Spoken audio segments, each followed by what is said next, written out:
Welcome back to another episode of the Be the Obvious Choice podcast. I'm your host, Tyler Miller, and I'm sitting here today with the person that is actually responsible for the phrase of the obvious choice being even in my life and in my business, and super excited to be joined by my dad, Kevin Miller, today.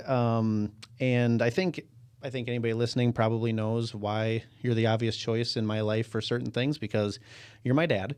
But also, I just think when it comes down to work ethic and leading by example, I can always point to you, my dad, for kind of just showing me the way and not making excuses and just kind of being the hardest working person in the room. And so I've learned so much from my dad, and that's why I wanted to have him on today to kind of just go through who he is as a person, the things that he has done in his life, the values he applies to his life, and the things he shares with everyone to hopefully give anybody out there listening or watching some inspiration and some advice, maybe some things not to do as well. But super happy to have you on. So glad to be here. Welcome, Dad. And this is my dad's first podcast as well. So if you hear papers ruffling, he has thorough notes, and that's awesome. I'm glad he put a lot of effort into it. Some people show up and they don't know what they're going to say, but he has a lot of good things to share. So this is a good one. Everybody that's listening, you will get something out of this. So today we're going to be covering the history of Kevin Miller. That could be interesting. There's probably a lot of things you can't share with that one, growing up in the 60s and 70s. There's probably a few things. There's lots of questions I left off the list. Let's just say that. But always take the fifth. Yeah, you can always plead the fifth. And then lessons he's learned, fun endeavors, maybe some fun stories, and I do have some celebrity special guest questions from the likes of my sisters, your grandchildren, my wife. That could be scary. All sorts of things that people were just curious about. So it's going to be a very, very highly tuned into podcast, I think. But anyways, enough about the show, enough about me. Let's get into my dad, Kevin. So, and just because it's weird for me to call him Kevin, I'm going to keep saying Dad, but just know it's Kevin. But Dad, why don't you give us a little bit of your background, your age right now, if you want to share. Your family life, your work history, where you live now, where you grew up, that type of stuff. Well, currently I am 62, and I've been doing this job since 1985. So 1 year before I was born. Yeah. Yep. In fact, when I started in real estate, your mother was pregnant with you. Mm-hmm. Oh, actually, we found out a little time after that. But which is interesting because that's the same time I started in real estate, when Ashley was pregnant with Jameson. Yeah, exactly. So it's amazing how you follow in those footsteps, right? Yep. 1985 was a big change in my life with getting into a new career. Prior to that career, I was dabbling around in different adventures and different work opportunities. I'd pretty much worked my whole life. I mean, I started working when I was 11 years old and always doing different things. What was your first job again? Well, my very first job was I was a paper boy, delivered newspapers. newspapers. We lived in Minneapolis and delivered newspapers door to door. And when we in those days, when you was time to collect, you had to go door to door to collect for the money for the people that were subscribing to the papers. And so you learned how to talk to people, and you learned how to sell newspapers, because part of your job was, was to go out and sell news subscriptions to people. And most of the time, it was either riding my bicycle down to pick up the papers and riding my bicycle over to deliver the papers, or sometimes I got a ride from your grandmother. She would drive me and drop me off at the buildings where we would deliver the papers to her, the houses, and we'd run up and down the neighborhoods and deliver all the newspapers. But from there, it worked into other things. But early in, after I got out of high school and out of college, in the early 80s, I was working in a fabricating shop, in a unionized machine shop, and one of the things I learned there, everything you do, you learn a lesson from. But one of the things I learned there was, in order to advance, in a union shop, you had to have seniority. And no matter how hard you worked and no matter how much you did, unless you were at a certain seniority level, you weren't moving up. Yeah, you had to pay your dues a little bit. And your pay was based on that. And that didn't work for me. And luckily for me, I guess in a way, I got hurt on the job. And so I was out of work for a little You have while. the scar to show it. Where is it? I do on my Your hand. left hand. You had a piece of sheet metal. What happened exactly? Yeah, so I worked in a fabricating shop, and the one of the things we fabricated was equipment for General Mills. They made we made these big food dryers to dry the cereal and that sort of stuff, and then we also made pontoons for pontoon boats. But as we were taking some metal out of a rack and then putting some metal back in the rack, one of the guys that was helping me slid the metal in, and it sliced my hand between two pieces of metal and cut the tendons in my fingers, and so I was out of work for a while. While I was out of work, you do a lot of interesting things, but I was out for almost a year because of different surgeries and things that went wrong with the surgeries. And well, because your job you had was very manual, like labor, like you had to be able to use your hands and stuff, so you just couldn't work. Yeah, so I couldn't lift the metal and couldn't do the things they needed me to do. So, long story short was you start watching infomercials, you start watching a lot of television, during the day, and you're up all night and you take naps. And there's a movie that came out years ago, probably was well before your time, called Mr. Mom. I was literally just going to say you were like Mr. Mom. Yeah. And so you're at home all day and you're playing cards with the neighbors and you're up all night. But you start watching infomercials. And back then, most of the infomercials that were on television were about real estate. How to buy real estate, how to sell real estate, how to buy real estate with nothing down. How to get rich quick. Get rich quick. Yep. Today, that's been replaced with, HDTV and fixer-uppers and that sort of stuff, getting people interested in real estate. But so I started taking different real estate courses and just trying to learn as much as I could about real estate. And my goal was to buy a bunch of real estate and get rich buying real estate. And one of the classes I took, I bumped into an instructor there who, after the class came up and told me that I asked a lot of questions and asked me if I'd ever consider or if I've ever thought about selling real estate, and I never had. Excuse me, but he indicated that I should come over and talk to his manager. So never thought about selling real estate, went and talked to the manager. Next thing I know, they said, yep, we'll hire you and we'll teach you, we'll train you, we'll take care of you, and we'll make you a great realtor. Well, I guess the rest is history. Yeah, and actually I do want to stop there because I didn't necessarily explain this at the very beginning. Like, my dad, Kevin Miller, has been in real estate since '85. And has done everything that you can essentially do in real estate. So for those of you listening that are interested in real estate, he's going to share a lot of good information with that too. But really quick to jump really to today just for a second. Some of the things that you've accomplished in your career would be, and you'll have to help me out with some of this, but I mean, you used to represent a builder when you first started, and you guys sold a ton of houses with Zodke Homes. Yeah, right? I mean, I started with I started out as a salesperson selling existing homes.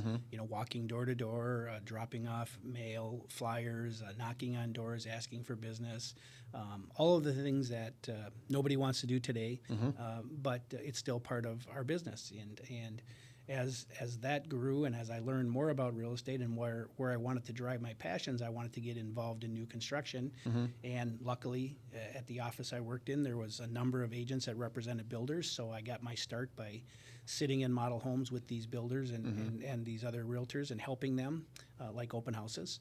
And from there, I was fortunate to hook up with a large home builder. Well, a smaller home builder at first, and then we recruited a second home builder, and then finally got to a third home builder, and that builder, was building at the time 100 to 200 homes per year. Who was the first builder you started with, a small one? The very first builder I started with was a guy by the name of Howard Bohannon Homes. Okay. And I didn't represent him exclusively. I worked with him and his listing agent. Yep. And then the second builder we worked with was a high-quality custom home builder called John T. Anderson.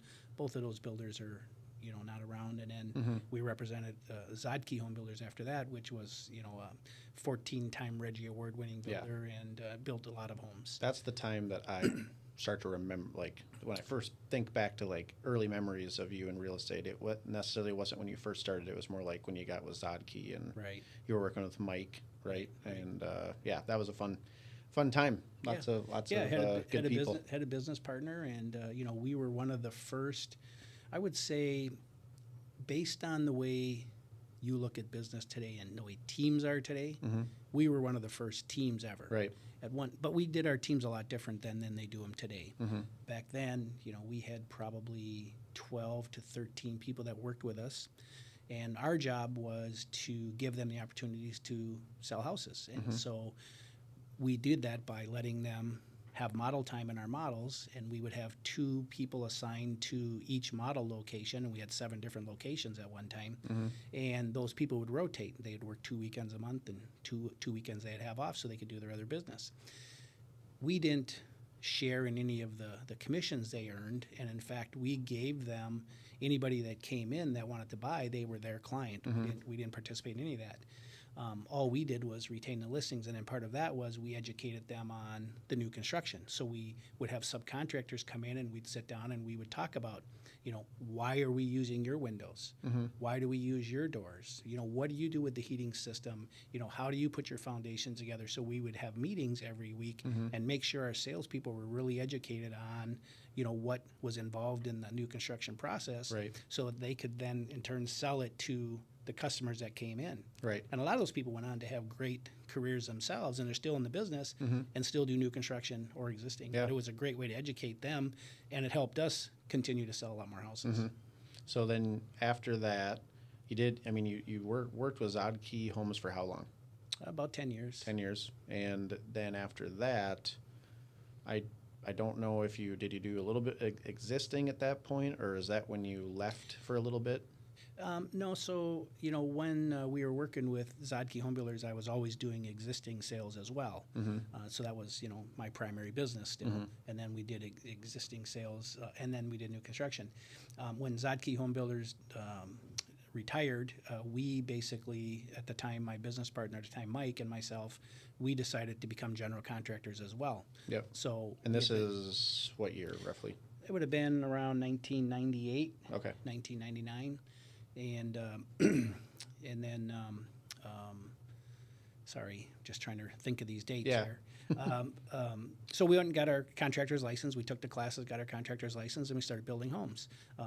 When Zodkey Home Builders, when Dean retired, we still had relationships with a lot of the subcontractors and stuff that we had met and worked with for so long. So it was easy for us to go to the finance companies, arrange the financing with the banks and with the finance companies, and then have the subcontractors already in place so we could continue building the houses. And then we went kind of more custom. Zodkey Home Builders, for the most part, built basically like a Lennar does today. It was 5 or 6 different floor plans with 3 or 4 different elevations, and different options. And they did some customization, but we primarily graduated to just custom homes. Was that company called Ross and Miller Homes? Correct. Right? Yep. And then you actually ended up building the house in Greenfield, right? Yeah, we built. Was that one of the first ones? The very first expensive custom home we built was out in Greenfield off of Vernon Way on the Crow River. That was our house, which was an awesome house. Yeah, and then at that time we were also building, in Brooklyn Park. We were building in Delano. We were building in Watertown. We were building in Jeepers, a number of different cities. All over. Yeah, all over basically. And then at some point, you guys, so you're at Edina Realty the whole time. Then you left for a little bit. Yeah. Yeah. So again, I started my career with Edina Realty in 1985, and then in 1996, there was a big push for. When I started in real estate, there were, maybe 3 good, reputable companies. Yeah. It was us, Edina Realty, it was Coldwell Banker, and I would say probably Century 21 or something was probably one of the other competitive ones. We didn't have all the other companies like you have today. The real estate industry has really evolved into, with technology, it's really evolved into what we see today with all these companies. In fact, some of these companies they don't even have brick and mortar, right? They Right. just have, agents. Right. And in the day I started, it was all brick and mortar companies that were successful and able to do the business. But in 1996, there was a new company that had come into our marketplace, had been around for a few years, and we were hearing a lot about it, called Remax.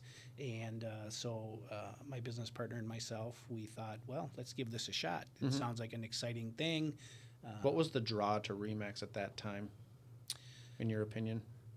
For us, it wasn't about commission dollars. It wasn't about anything other than we thought if we could buy this franchise. Yeah, so you weren't just going to Remax, you were buying an actual franchise of it. Right, we were buying a franchise. Yeah. We were going to become the brokers, and we were going to build a company. That's different than like just going to Remax. Like you were going to. Yeah, we never would have did that. No. Okay. So again, the reason we did it was I never would have just switched companies. Right, Switch okay. companies. We switched for a purpose, and the purpose was by owning the franchise, we could buy a building, and we wanted to start buying investment properties. So we could buy a building, a commercial building. We could own the building. We could lease it back to ourselves, and eventually that building would be paid for, and we'd have an asset there, and we'd make money from the real estate agents as well. And so we did that. Edina Realty wasn't allowing people to. Like you can't just go buy an Edina Realty franchise, right? No. Edina's a independently owned and operated. Just for people that don't know that. Yeah. Independently owned and operated company. It's not an option. There are options today. Edina Realty is part of a larger company today called Berkshire Hathaway Home Services of America. And so if you wanted to buy a Berkshire Hathaway franchise, you can do that today. Yeah, that didn't exist though. Didn't exist back then, no. And in fact, there were limited companies at that time. Yeah. But anyway, so there was a building for sale down the street from where our office was in Brooklyn Center. We thought it would be a great opportunity, so we went down there and we negotiated this building. We bought this building and we transferred our licenses and moved. Yeah. We ended up recruiting a number of agents from different areas of town, and decided that if we wanted to grow bigger, within about, I think we were there for 2 years, and if we wanted to grow bigger, we needed to go to a different location. And at the time, that I started, Brooklyn Center, Brooklyn Park was a hot area. There's 50% of Brooklyn Park was undeveloped, and so now as you drive by, it's kind of like Blaine is today. Blaine has so much new construction going on. When I was selling, that's what Brooklyn Park was. Yep. And you don't have that much there in Brooklyn Park today. But anyway, so Maple Grove was the hot area. Yep. And so we started looking at options over in Maple Grove, and we found a great location. We were so excited, and we put money down, and they started to build this building, and we started looking at the costs going, this is going to cost us like $1.3 million, I think it was. Jeez. Back then, that's a lot. And in 1998, we were scared to death. 1999, we were scared to death. Can we do this? And we started to move forward. We sold our building. We got a good price for our building. We, again, 2 years, I made almost $300,000 on that building. Now, granted, we stuck money into it. So right there, I started learning, well, this is a great investment. I need to focus more on this. Yep. But we backed out. We actually got scared, and we backed out, and we ended up going down the street to another building they were building, but we leased space versus buying another building. And that was kind of where the downfall came in. Again, the plan was buy the building, lease back from yourself, pay off the building so you have an asset, and you're not making just money on the realtors if you can make money. Because real estate brokerages don't make a ton of money, but you can make it on the building and your investments. So we went down the street, we opened up the space. It was a great opportunity. We got a lot of agents. We had 135 agents in that location. That's crazy. And things were going well. We opened up a title division, but again, they're just it's interesting when you look at franchises and you look at numbers, and they keep telling you, all you need is this many more agents and you make this much more money, and all you need is this many more agents and you need to make this much more money. Well, it didn't quite work that way, because every time you add agents, you got to add more staff. Every time you add more staff, you got to add more equipment. You got to add more. At that time, we had to add more phones, more desks, because everything was brick and mortar. Yep. Today, it would have been a lot different. Today, I mean, if I were the age I was then and I was doing that today, it would be a lot different, and we would have a lot more success, and you can do a lot better. Way less because overhead. You don't have all the overhead, right? Yep. Yeah, it's just like I think about that even like today, and I see what some of these brokerages are throwing out to agents and different incentives to come over, and I'm just like, I don't know how they could be making any money off of some of these agents. It's just kind of crazy to me. Yeah, I think what these guys are trying to, I don't get their end game. I think there's a misnomer in our industry. I mean, I think all agents believe brokers make a ton of money, and the reality is we pay most of the money out to our agents. And so if you think about a transaction where there's maybe a commission involved on a let's just use a number, $1,000, and there's a 70% or 80% or 90% commission involved that we're paying to an agent. That leaves us with $100, $200, or $300 at the end of the day. Right. And then you pay for all of your overhead and all of your expenses out of that, and at the end of the day, you don't have anything left. In fact, you're losing money in some cases. And then the agent comes back to you and says, I need more money. And then then an agent might come back and say that, hey, so-and-so down the street's going to offer me this. What will you do? There's brokerages offering 100% right now, plus no desk fees for a couple years. And I'm just like, I don't understand it. And I'm sure there's somebody smarter than me that the brokers are making money in other ways. But if they own the building, I think that's different. But I think these one brokers in particular don't own the building. And I'm just like, I don't understand it. I think they're just kind of doing it because everyone else is doing it. And it's the only way to compete sometimes, Yeah, I think in most cases, they're mom and pop, not mom and pop shops, but they're smaller operations, right? They might have a lot of people, but they don't have multiple locations. Yep. And they don't offer tons of services because with technology today, they maybe don't have to. And they charge fees today, and they charge things today that we never charged back then. Yeah. Today there's, fees that are, transaction fees, they call them, service fees, maybe there's a rent that's charged in some cases if they do offer on-site locations. And then there's maybe, additional commission fees that are charged. And that's how brokers, make money today. Can run a business, yeah. Right. Now, a company like Edina Realty's is our money is made by ancillary services, right? Yep. I mean, so we have our real estate portfolio where we make money. Not tons, but some. And then we have insurance that we, offer to consumers and to our agents, and people buy that, and we make some money off of that. We have warranty services that we offer, and you can make a little money off of that. And you can have title services that you can make a little money off, and you can have mortgage services that you can make a little money off. You put all those together, and now as a brokerage, you can make okay money. Yeah.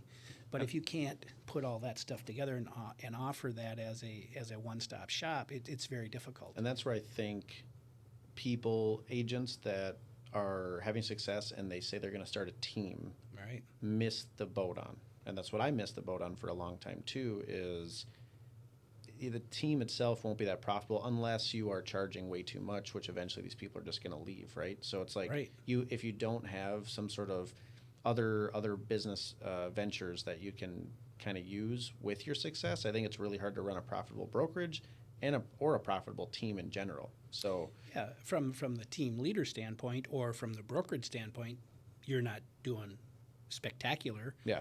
But from a real estate standpoint, I mean, if it was spectacular, you wouldn't sell another house. Right. You're right.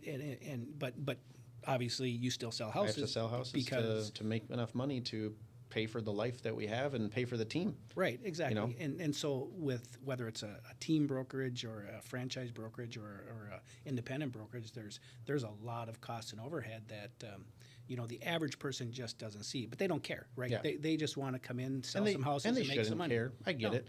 But on the flip side, for me, I look at it as I'm buying time, right? Like I feel like time is the most precious commodity we all have. And if I can maybe make a little bit less money running a team than I would on my own, I'm positive that I'm gaining more time. The fact that I can sit here and do a podcast with my dad, for example, is time that I wouldn't have if it was me by myself hoarding all my cash. And we'd be wealthy, very wealthy, but I would not maybe have as much time to be at things with the kids or with you guys or whatever. And to me, at this moment in my life, that's what I choose to go after. But there was a moment in time where I wanted all the money in the world and it didn't matter, right? So you brought up a very important thing is time management is critical. And whether you're an agent that is out just focusing on selling houses and working with buyers and working with sellers, you have to have really great time management skills, and you have to have really great business plans, and you have to be really goal focused, and you have to just do what you need to do. When you start getting into being team leaders, or buying brokerages, or starting real estate companies, you not only have to have great time management skills, but you also have to then focus on, how do I sell more real estate? How do I build houses? At one time, I think back and I go, how did I ever do this? As you know, your mother and I, we got divorced in 1996, and so, for a long time, she was a single parent. Obviously, I was a single parent, but as a single parent, I still had to spend time with my family. Yep. I still had. You got to spend time with us. I got Not to. had Yes. to. Yes. No, I got to. You're right. There's probably some days you're like, oh, I have to spend time Most with of the this. time it was that way, but Let's no, take just them to kidding. circus and just let them run. But I also still needed to make income. Yeah. And at one time I was not only working and raising kids, but I also was building houses. And then I started a title company. Well, then you also, we're probably trying to find another person to spend your life with too. Like, you had that aspect of it too, on top of everything. Then we started the real estate company. Yeah. And so I think about this, and I still wonder how I did it. But building houses and working with customers and being available, spending time with my family, which is very important to me. Yep. And then running a real estate company, and owning a title company. All of those things are pretty overwhelming. But I successfully was able to do that, every day for almost 9 years. And then you get to a point where it's like, is this really the path I want to be on? Right. And is this really helping me get to my goal that I wanted to get to? And like I said, the most important reason why we started the franchise was we wanted to own the building so we'd have value at the end, right? And not have to sell forever. Right. And so at the end of that 9 years, I was no further ahead than I was 9 years going into that, because we didn't own a building. We were renting, and the lease space kept going up in cost. And as you know, Maple Grove, over a 10-year period of time, it exploded. Oh, yeah. And costs continued to rise. I'd say it's probably a top 3 spot in the state. It's very expensive. And then the internet. In the late 90s, the internet exploded. Yeah. And it's like, okay, now we have to bring technology into this system. And it probably didn't work great right away. In those early days, you didn't have great internet service. Equipment was extremely expensive. Repairs were extremely expensive. You had to get IT people on staff. And it just got to a point where it's like, this just isn't any fun. Right. So then you kind of dissolved that. Like, I know there's more to the story, but just to keep it going, you moved on from that for lots of different reasons. It was, I look at that as very successful. I still remember going to that building when you owned it, or when you were there, and changed a lot of lives, but it just wasn't working for you. And then when you went back to Edina Realty, did you come back in the management role right away, or did you come back as a realtor? So everything you do in life, obviously, is a journey, and it's a learning experience. And God, excuse me, I have a frog in my throat. I got you water over there. I know, I just had a sip too. So yeah, after the 9 years, I decided I didn't want any more to do with it. So my business partner bought me out, and I decided I just wanted to sell. And after about 6 months in the same organization, I just felt like it wasn't where I wanted to be. Like I mentioned, technology had really came on strong. And when I looked at the technology that the company that I used to own, that I now sold to my business partner and his partner, they couldn't bring in the technology fast enough, and they couldn't bring in the equipment fast enough because of the costs and how fast it was changing. And it wasn't, in my opinion, it wasn't the best place for my career when I was going to focus on selling. Just as a salesperson, And so I started looking around. And of course, I checked out all the real estate companies. I went to Coldwell Banker. I went to their RE/MAX offices. Was Keller a thing at that point yet? Nope, there was no Keller Williams at that time. There was no Exit Realty. There was no EXP. There was no Compass. There was no Real. None of these companies. And so I checked around and went to a lot of real estate companies. Coldwell Banker had a lot of great things to offer. And then I went back and talked to a manager over at Edina Realty that I knew. And when they showed me all of the things that they had that they could provide for me at no additional cost, to me it was a no-brainer. No-brainer, yeah. I'm going back there. Plus, I really felt comfortable there. Yeah. I knew a lot of people there. I still think it's a premier company to work with. I think they care about their agents. It's really a family-oriented company, and that's what I really appreciated. Mm-hmm. So I went back to Edina Realty to sell houses, and at the time, it was just to sell. And as I was selling houses, I was approached by a couple of people that had asked if I would consider going back into management. Mm-hmm. And so, Like, because you were you managed at Remax, so you had that experience a little bit. Right. And they were talking about an area that they were going to be opening up, and they were wondering if I would consider management. Anyways, I went and talked to the president of the company at the time, and told him that I wasn't extremely excited about it. I was kind of burnt out, but I wanted to know more. So once he shared more of the vision, and so one of the things that to me was concerning was if I went into an existing office, Mm-hmm. sometimes there's a culture there that maybe doesn't align with you, Mm-hmm. and you have to change that culture, or sometimes it's, I don't know how to describe it, but so to me, I was thinking, do I really want to fight all these different battles, and do I really want to go through, trying to change or adjust or make it the way I want it to be? Yeah. Because I'm pretty particular. That's one way to put it. And Me too. and so he said, well, in fact, we have a brand new location that we're going to opening, and we're wondering if you'd like to be part of that. And at that time, I was pretty excited, and I asked, sure, where? And we lived on the west side of town at that time, so Mm-hmm. and that's where I worked. And he told me they were opening a location in Blaine, and I thought, wow, that could be exciting. Mm-hmm. Brand new, area. It's a huge growing community, like I mentioned earlier. Brooklyn Park was a huge growing community. Now Blaine is this huge growing community. Maple Grove was. Yep. So I've been really fortunate to be part of these huge Yeah. communities that are just exploding. Yeah. And I knew a lot about construction. Anyway, so I got more information, and I said, yep, I'd love to do it. And so when I transferred from sales back into management, I came on as a co-manager with a great lady. Her name was Vicky, and she was the manager of the North Suburban office at Yep. the time. They called it the Shoreview office, and the New Brighton office. And so I kind of helped her out and co-managed New Brighton and Shoreview, but primarily spent my time in New Brighton. Mm-hmm. And we eventually determined we were going to close New Brighton and move to Blaine those agents, as well as then, recruit other agents. Mm-hmm. So we built this building and in 2005, and it was exciting. There was talk about the Vikings moving to Blaine. Mm-hmm. There was, like I said, all this growth going on. We built a big building there. I think it was 24,000 square feet. Anticipating for the growth, and what happened in 2006. Yep. There's a little bit of a hiccup.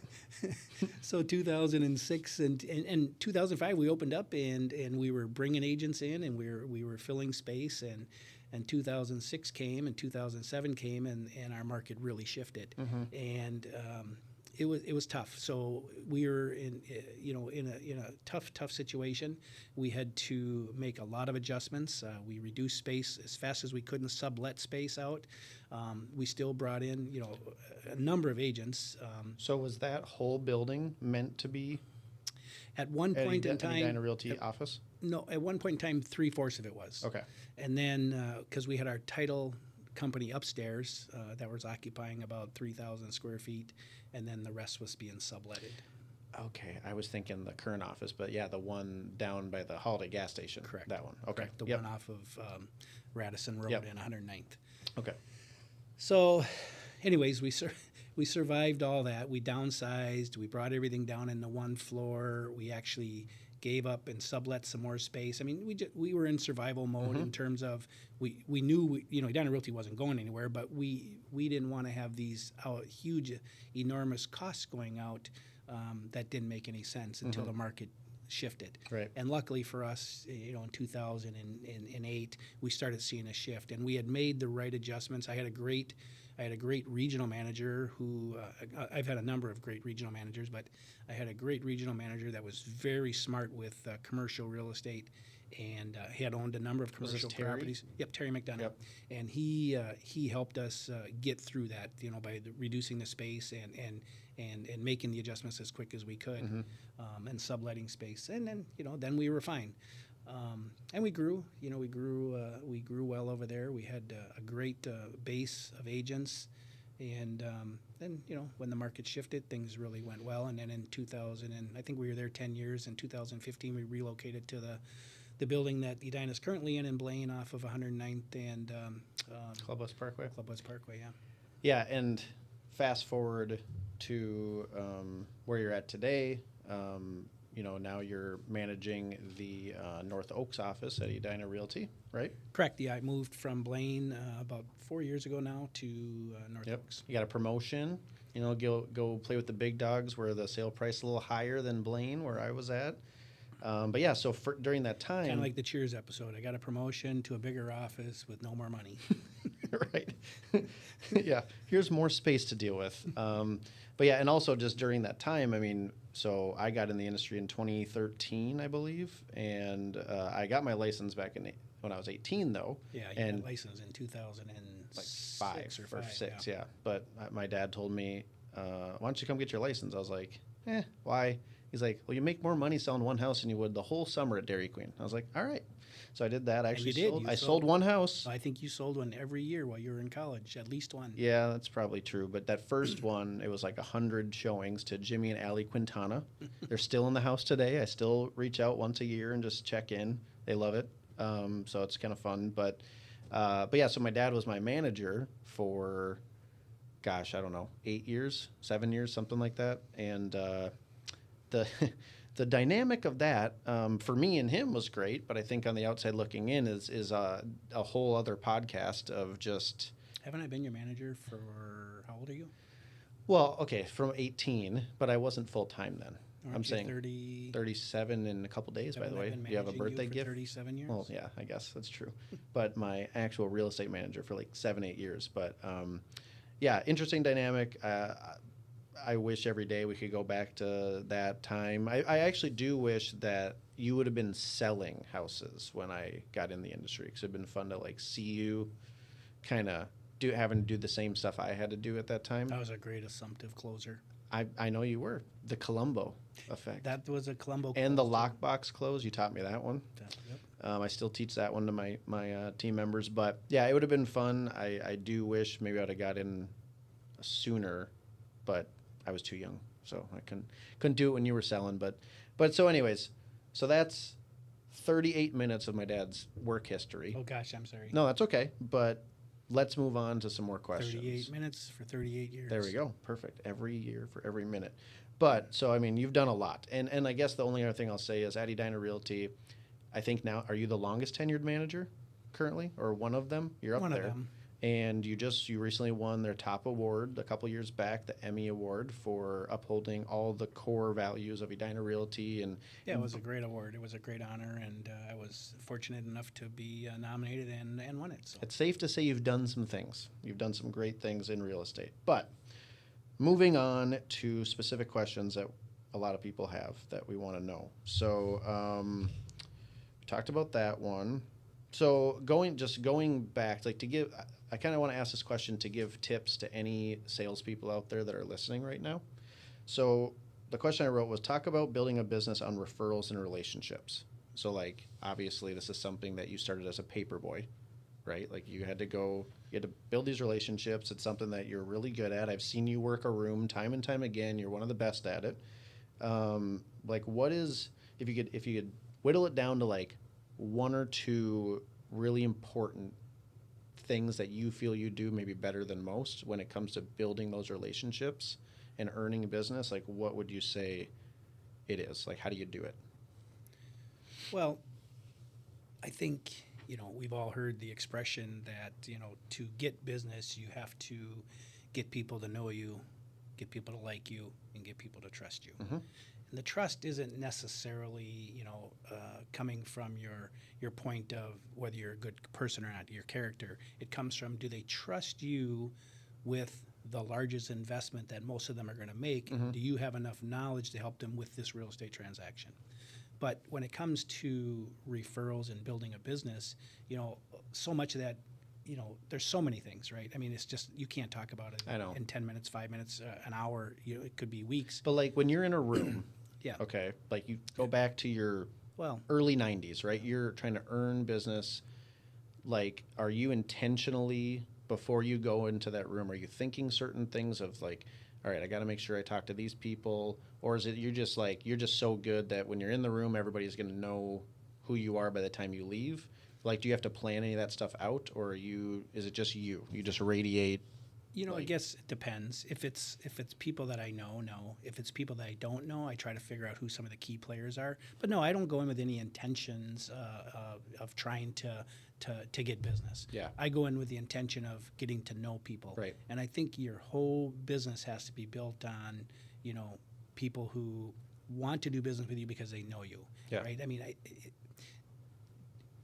you have to be able to carry on conversations, right? So if you're a person that, I've always said, if you're a person that is an introvert, you're probably not going to do really, really well in this business. Mm-hmm. It's really difficult for you because you don't put yourself out there enough. If you're an extrovert and social ability, I guess if that's a word, is probably the key to this business, right? The more things you get involved in, the more places you go. I always tell agents, you got to show up. If you get invited to a party, if you get invited to a graduation, if you get invited to a wedding, if you get invited to whatever it is, you have to show up, even if it's just for 5 minutes. Yep. And you got to be there, because if you don't show up, people don't think you care. And people got to know. Or they just forget about you. Or exactly. They'll forget about you very quickly. You can't have people forget about you in this industry, unfortunately. I think people look at real estate as kind of like this vain, egotistical market and industry. Sometimes it's like, no, it's just like we have to be known, because there's no other way to do it. There's no infomercials anymore. There's none of this other stuff. It's like, you have to wear your branding. I mean, you have to wear your name. I'm not wearing mine today. Yeah, whether whether it's your company logo, or whether it's your team logo, or whether it's your name or a name tag. People don't want to forget your name. Yeah. But they don't always remember your name. They Right. know you. They'll recognize your face, and they'll go, I know you, Mm-hmm. but who are you? And if they can see that you have, it'll click something and they'll remember. That's really probably a good thing, because you don't want people to feel embarrassed, right? Yeah. And so sometimes I'll go into a room and I won't remember who somebody is, and I'll walk up to the person I know and I'll introduce myself, or I'll just say, hey, John, it's good to see you again. And John might say, hey, do you know Tyler? Because he knows that I can't remember Tyler's name. I do that with Ashley, my wife, all Right. the time. She knows if I go up to somebody and say, hey, this is my wife, Ashley, I don't remember their name. Right. And she needs to then be like, hey, I'm Ashley. What's your name? Yeah. But she's not done that a few times. I'm like, hey, buddy. Yeah. It's those little sales, I don't want to say tricks, but it's just the things that you need to do as you grow into a salesperson. Like, you're not going to remember everybody's name, but you got to have a plan. Right. And some people, they always, they'll say things like, well, I don't know what to talk about. What do I talk about with these people? And we teach, and I try to, teach it as some of my agent development training, even experienced agent training, is, always just remember acronyms. Mm-hmm. Acronyms, a lot of people get through school by remembering acronyms when it comes to testing and stuff. And the probably the best acronym you can remember when you're working a room, so to speak, is forward. Right? Yeah. Mm-hmm. I mean, talk about your family, talk about your friends, talk about occupation, talk about recreation, talk about their dreams, vacation plans, stuff like that. Yep. If you can talk about different things, I mean, you get someone talking about their family, they'll talk all day long. Yeah. You ask somebody about their career, their business, like I just did, they'll talk for 38 minutes. You never have to bring up anything else. I know. And it's not a bad thing, but people like talk about themselves, you know what I mean? Right. And it's just... and you want them to talk about themselves, not so much you. Right. Because everyone's going to ask you, when they know you're in real estate, they're going to ask you about real estate. And again, if you're not prepared to answer that question, if you don't have your what we call elevator speech, practice, you need to have that 1 or 2 minute infomercial just practiced and polished and ready to go when somebody asks you a question about real estate. you're going to flounder and go, it's great, and that'll be the end of the conversation. And I will say that all this is like super helpful, but I think the biggest underlying factor is if you don't actually care, if you don't actually embody that, like Right. if you're the introvert, if you're, I just need to get paid, like, Right. and you're Yeah, it's not about the you're money. forwarding somebody, let's say, or you're trying to connect, you're trying to get them to know you, like you, and trust you. It's just not going to work. Like, so if you don't care, Yeah, if you're just rapid firing questions, they're going to be like, if you're like faking it, Right. like people can tell, Right. you know what I mean? And so I truly think that's why some agents don't have as much success. Is like, it's not that they're a bad person. They just don't have the passion for it Right. like they need to in order to be successful. Right. But you brought up a thing really quick, and quick segue. This is an on the spot question for you. What's your Ford, or I'm sorry, what is your elevator pitch right now if I say, hey, Kevin Miller, how's the real estate market? What is it? oh gosh, do I get the belt if I come up with a good Yeah, answer? I'll give you the belt. Okay, I seen your belt that you have for when you do it. I have different ones, but most Today, of the time, if somebody asked you. Well, I'd probably start out today by saying, well, Tyler, what part of real estate are you interested in? Are you interested in, are you talking about investment real estate? Are you talking about residential real estate? Are you talking about new construction? Talking about vacation homes? Talking about Airbnbs? It's like watching Picasso paint when you hit me with that elevator pitch. I won't make you say the whole thing, but that is the absolute right answer, and you taught me that. Okay, so those are just a couple tips for relationship and referral business. When it comes to your business, what would you identify as the most passionate thing? Like, what is the most passionate? What are you most passionate about when it comes to your business?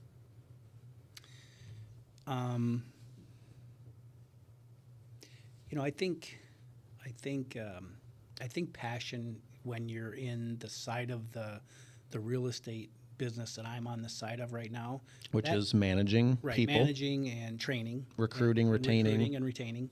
I think that passion comes from helping people really become successful or more successful. Yeah, change their lives. Yeah, if they're new, you want to help them succeed. If they're experienced, you want to have them have more success.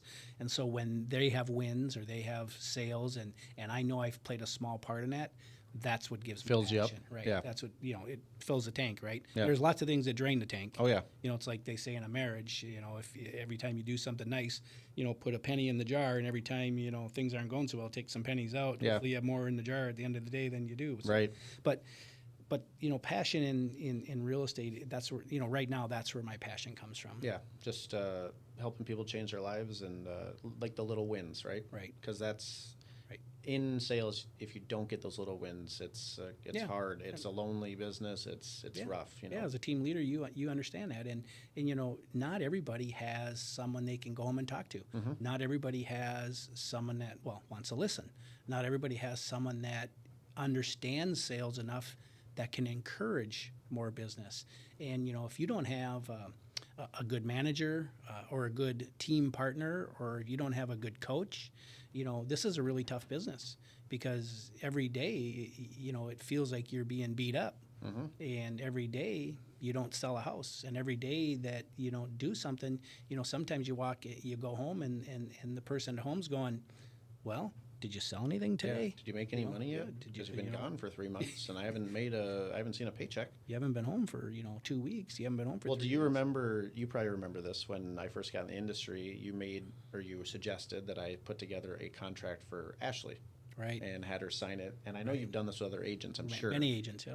But hey, I need you to sign this saying you're going to support me, and you're not going to, nag me, make me feel bad if we haven't got a check in a few months, because if without the spouses or someone's support, this is almost an impossible industry. Like, because they don't get it, and you don't really want them to get it, because it's hard. You know what I mean? Right, and I think you're the contract, that piece of paper. What I think it does is it helps define the roles of what you're going to do, and the support that they can have for you and your family, And how much it means to you. Yeah, and the other thing that really helps, I think, is goal planning. And when I would sit down at the beginning of the year and I would look at, or not the beginning of the year, but in November, when I would start putting my goals together for the next year, our goals would be based on, how much production I wanted to do, how much money I wanted to earn. Then I would break them down, obviously, how am I going to get there? And then for each level, let's just say it was a $500,000 level. So at $500,000, at $1 million, at $1.5 million, at $2 million, at $2.5 million, each level there was rewards. And when I would sit down and do the goal planning, a lot of times I would have those rewards. I would have conversations with you as the kids, or I'd have conversations with my significant other or my spouse, and that's how our rewards would be set up. And then as we accomplish those goals, we'd celebrate together. And I would post them in the house where people could see them as well as I could see them, so that if I was out late working, they could look at the goal and go, oh, that's right. We want to go to Disney World He's tomorrow. out working to get us to Disney World. Right. The kids, I did the same thing, obviously. Right. You taught me that. And, yeah, it helped a lot. The kids still remember that type of stuff, Right, because then they're not saying, where's Dad? Why isn't Dad here? Yeah. Or, where's Mom? Why isn't Mom here?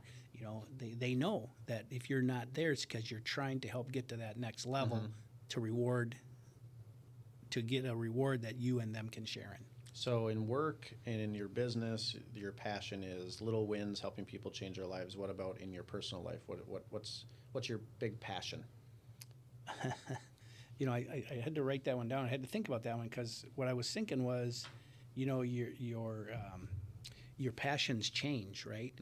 And when you're younger, your passions are so much different than when you get to be the age I'm at today and the career I've had. I think they evolve.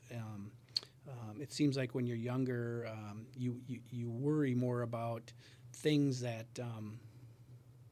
maybe aren't as important as you think they are. And we don't know. We think it's going to be monumental, right? Like, right. if I screw this up, it's going to be a huge problem. Right.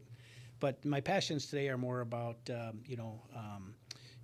being healthy, being financially sound as I consider in the next 5 to 10 years retirement and from managing, but focusing more on just selling again.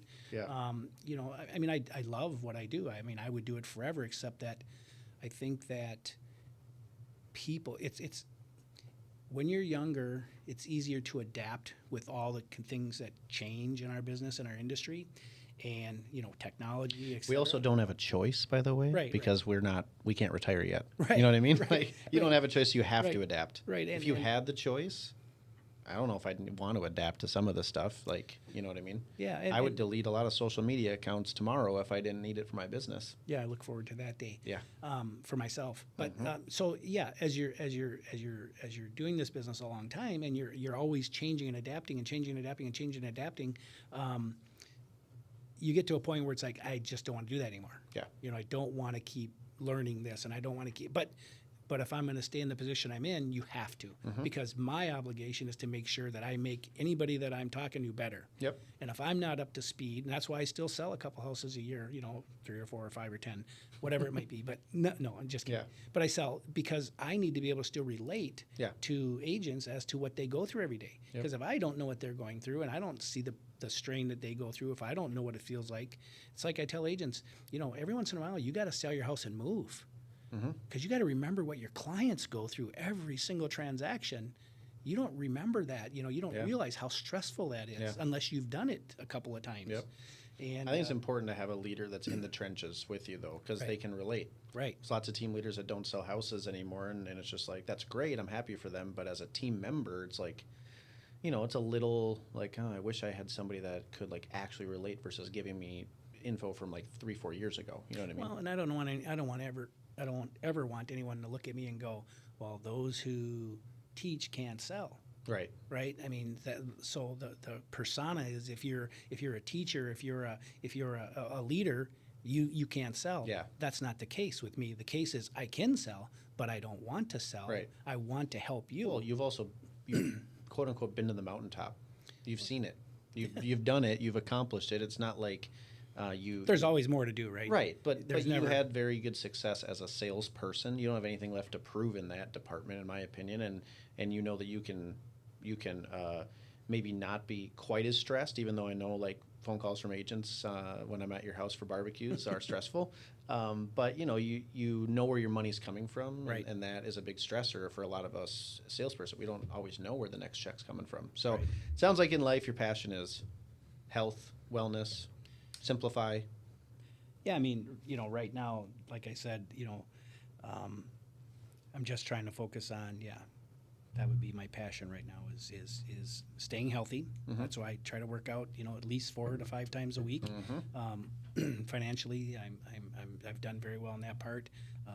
Like I said, the main reason to get in this business, besides selling, is to own investment properties, and I own a number of those that that if people don't have them, there's nothing better than knowing when you go to sleep at night, when you wake up the next morning, you always have money coming in. And when you have wake-up money coming in, it makes this job so much easier to do. Well, it's more enjoyable when you can kind of, I don't want to say work for fun, because I think we all have goals and aspirations, but to know that if you didn't work that day, like, your life's going to be just fine. Right. You know what I mean? That's exactly right. Okay. And of course, my family's always a passion of mine. Yeah, that's like the last thing, though. Yeah, they're way down on the list. Well, yeah, especially your son. Yeah, he's way down there. So I mentioned at the very beginning, like, one of the reasons that I look at you as the obvious choice in my life is when I think about, like, work ethic, right? I feel like you have a very strong work ethic. And so I wrote, where do you get the work ethic from? Like, and kind of a combo in that is, like, so we talked about your passion in life and in business, but, like, I think that's different, in my opinion, from your why. And, like, when you're like tired and you're just like, okay, I don't want to deal with this agent again, or I don't want to deal with this situation, but you continuously show up time and time again because you have a very strong work ethic. Like, where is that coming from? Was it something early on in life that you were taught or told, or is it just kind of came from a bunch of things over the years? Well, yes, it comes from a lot of things. Yeah. But, like I mentioned early on, when you start out at a younger age, all right, so going back, a little bit again, I come from a large family. I have 6 siblings. We never had tons of money. My mom never worked until we were older. My dad worked every day but never made a lot of money. But I never felt like my dad was not around, right? Mm-hmm. But we had clothes on our back. We had, plenty of food on the table, even though there were 6 of us fighting over it, and our parents, if you were at the end of the table, you might not have got a lot, but you got something. Just kidding. But I never felt like we were poor, but we were poor. And if we wanted stuff, for example, if we wanted to buy a new bicycle, or if we wanted to have things that just weren't a necessity. Yeah, I mean, you had to buy them yourself. Mm-hmm. Well, and if you didn't have any money, you couldn't buy anything because they weren't giving us money because they didn't have any extra money. And so early on, I learned that, that's why I got a paper route. That's why I bagged groceries for years. I had different jobs. I've always had something since the time I was 11 or 12 to always have extra money. So I was always able to buy the things that my other brothers and sisters who didn't work couldn't get, or other people I knew couldn't get because they didn't work, and their parents didn't have the money to give them either. So I would always have things like maybe nicer Nike tennis shoes, or I might have nicer cord, Levi cords at the time, when I was in school, or maybe I had a nicer car because I could buy a little bit more expensive car than someone. But none of that stuff was ever given to me. It was always I had to earn it. Yeah, and I think that's where my work ethic came from, because I never had to do it. I wouldn't have had to do it, but I did it because it meant something to me. It's what I wanted. And I think, getting up, one of the things that I learned really early in this business was, if I don't get up and get to the office and dress for the part and focus on real estate every day, you're not going to succeed. I've seen so many people would come and go, and I would kept questioning why they weren't coming into the office, and why when they came in, they were in their flip-flops and their ripped-up shorts and stuff, and it's like, you're not really dressed professional. And they would say things like, well, but I'm not meeting any clients today. And I would look at them and I go, well, what about the other 80 agents in our office that are going to be meeting with a client today? Do you want them to see you looking like that? And they're like, what kind of a presentation is that? Yeah. So, I think your work ethic comes from getting up every morning and treating this like a job, right? So if you were working a normal job, what time do you got to be to work by? Usually by 8 o'clock. And what time do you have to work till? Usually till 5 or 6. And you get a little bit of a break here and you get a little bit of a break there. I know some of that's changed today because some people work from home and they don't have to get out of their pajamas. But But so if But they're also you're- not meeting with people. right, if you're in this business, and whether you have an appointment or not, if you're not focused on this business every day, because it's your job, Yeah. you're not going to make money in this business. Yeah. But if you can come in here and treat it like a job and really focus on what you need to do every day, you're going to have great success. And what I saw and where my work ethic really came from was when I worked in this unionized machine shop. And I have nothing against unions. I love unions. My father was a union organizer for many, many years, and I sat on picket lines, and we've had baseball bats, thrown at us and cans and stuff like that. But the fact of the matter is if you don't, have a focus, and if you don't, I don't know how to describe it, but it just really comes from paying attention to where you want to go and what you want to do and how you're going to get there. And some jobs, you don't have that opportunity. And I found out really quickly that if I don't have the opportunity to go on and do what I want to do, if I can't advance ahead of somebody because I don't have seniority, even though I'm working 4 times harder and the bosses know it, but they're not going to recognize it because I'm not part of the seniority pool, or if they're not going to give me a raise because I haven't worked there long enough, to get a raise, that's not what I want to do. And so my work ethic taught me that I can work harder than most people. I can work as hard for sure as most people. But if I'm working harder, or if I want to work hard, I should be rewarded for my efforts. Yeah. And so that's where my work ethic has always came from. And growing up, I have, siblings that work harder than others, and some that work not as hard as others. And their lives and where they are in their lives is solely determined by that. The things they have or the things they don't have. And it's not about necessarily having or don't having, but it's like if my passion is, or my goal is, I just hit your cord. Sorry. My hands. You were talking about. You were talking with your hands. But if my passion is, I want to accomplish this, or I want to do this, or I want to get to here, that determines your work ethic. Right. Because if you have no goals, if you have no interest in getting and accomplishing anything, then you don't have to have a work ethic. Right. Well, I knew some of that, but I think knowing that, like, in order to get anything when you were a kid, you had to kind of work for it. Yeah. Oh, yeah. That's Whether it was to me lemonade where your work ethic had to have come from, because my parents they you didn't have a choice, and it became ingrained in you. So I mean, that's, I think as a parent, you're always like, oh, I wish I could give more to my kids, but I also think that that's a great quality to give your child. Like, hey, go and make something for yourself too. Yeah, I mean, that's on my part of my list here is, I think as a parent, you want your kids to not have to suffer or work as hard maybe as you did. And so you think you're doing them a favor by giving them this or giving them that. And I disagree with that. I think that yes, there are some things that you can do for them that are fun to do, but Like giving them money to go to Abercrombie and Fitch every school year. Yeah, that was nice. Yeah, well, yeah, but I think the hard part is if you continually, give everything to your kids, and you make things really easy for them. There's a lot of things. Number one, they don't respect the value of money. They don't respect what it takes to get it and what it takes to keep it. And I think that's one of the reasons why we have, people today that have so much credit card debt. I think that's one of the reasons why people have so much debt in general. I think it's all about I gotta have Well, instead and of nowadays you can get it now. Yeah, You know what I mean? Like, and instead of saving for it and planning for it and then buying it when you have the money, people have to have it now, like you said. And I think that's a real challenge in our society. And I think that's a failure on us as parents, because we have given so many things to our kids because we felt like we needed to do that to maybe make us get over I call Catholic guilt, of how we were raised, right? But I don't think you help them, and it's evident because there's so many people that just want everybody to do something for them, versus doing it on their own, and I just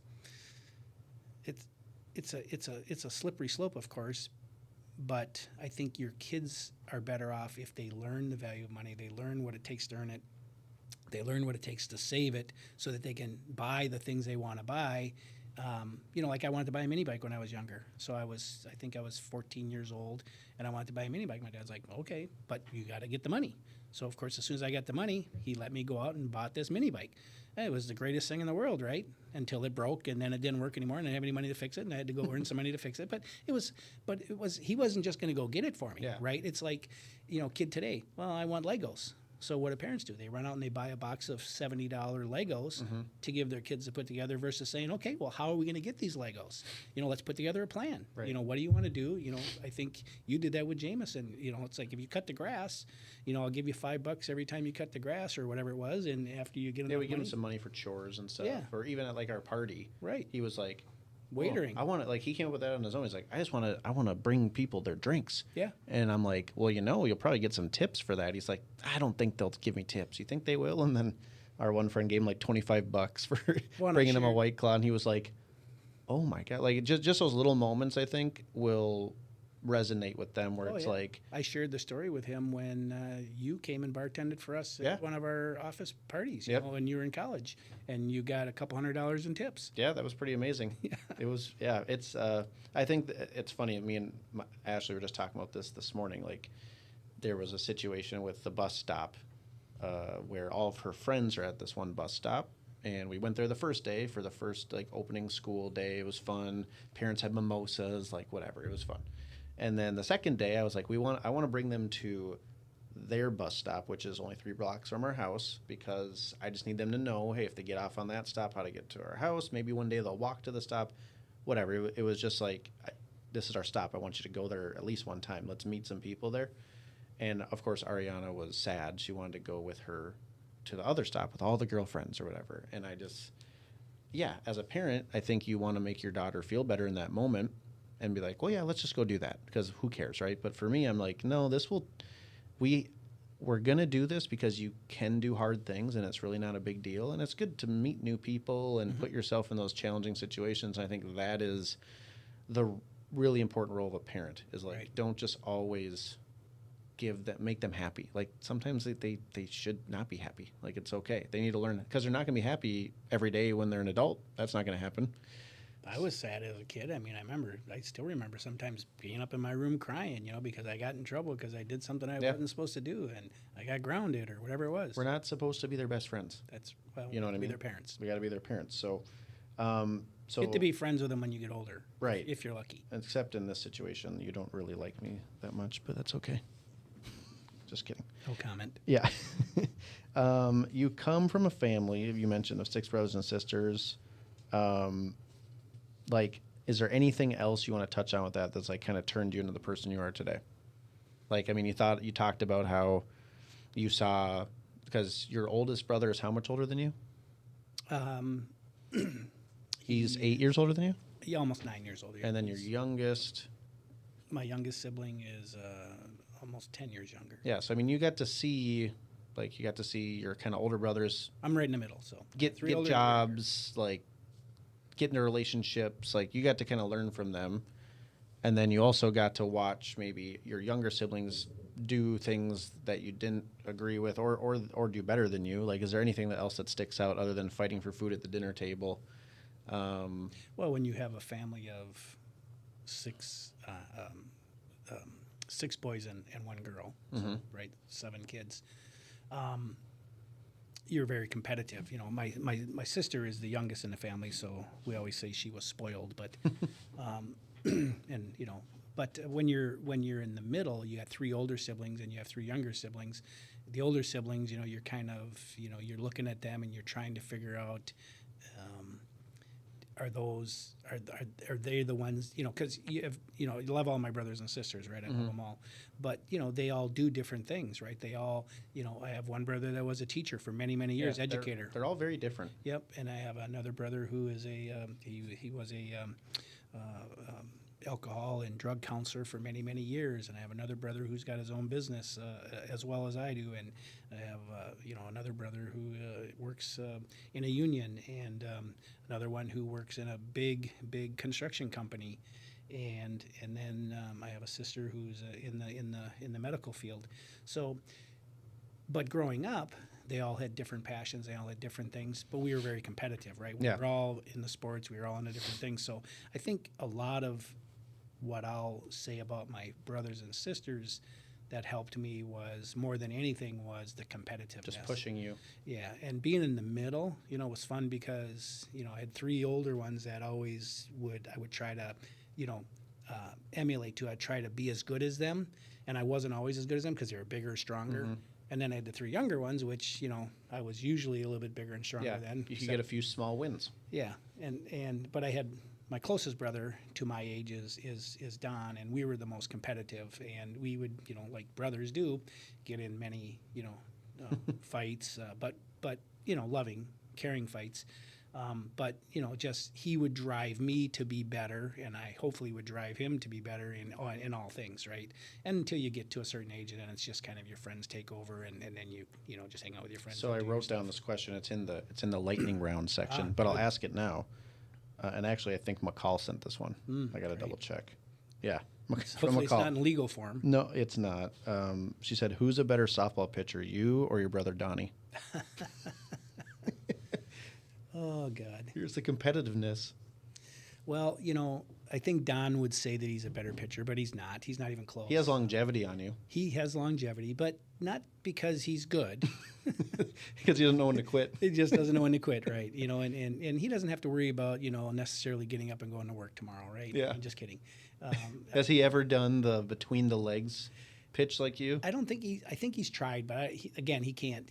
Again, when it comes to pitching and style and Looks. accuracy and all that stuff. I mean, that's why I've won the beanbag tournament so many times. Is I just have better accuracy. And although he might be when he was a pitcher in baseball, he had a better curveball or a better knuckleball or a better slider, right? Mm-hmm. But he can't throw a softball the same way. So The debate has been settled. Okay, let's see here.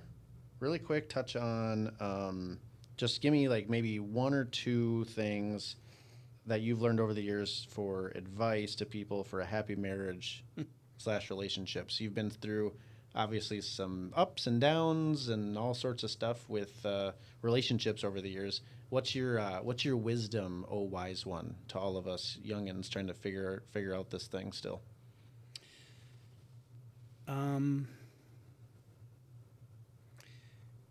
That's a loaded question.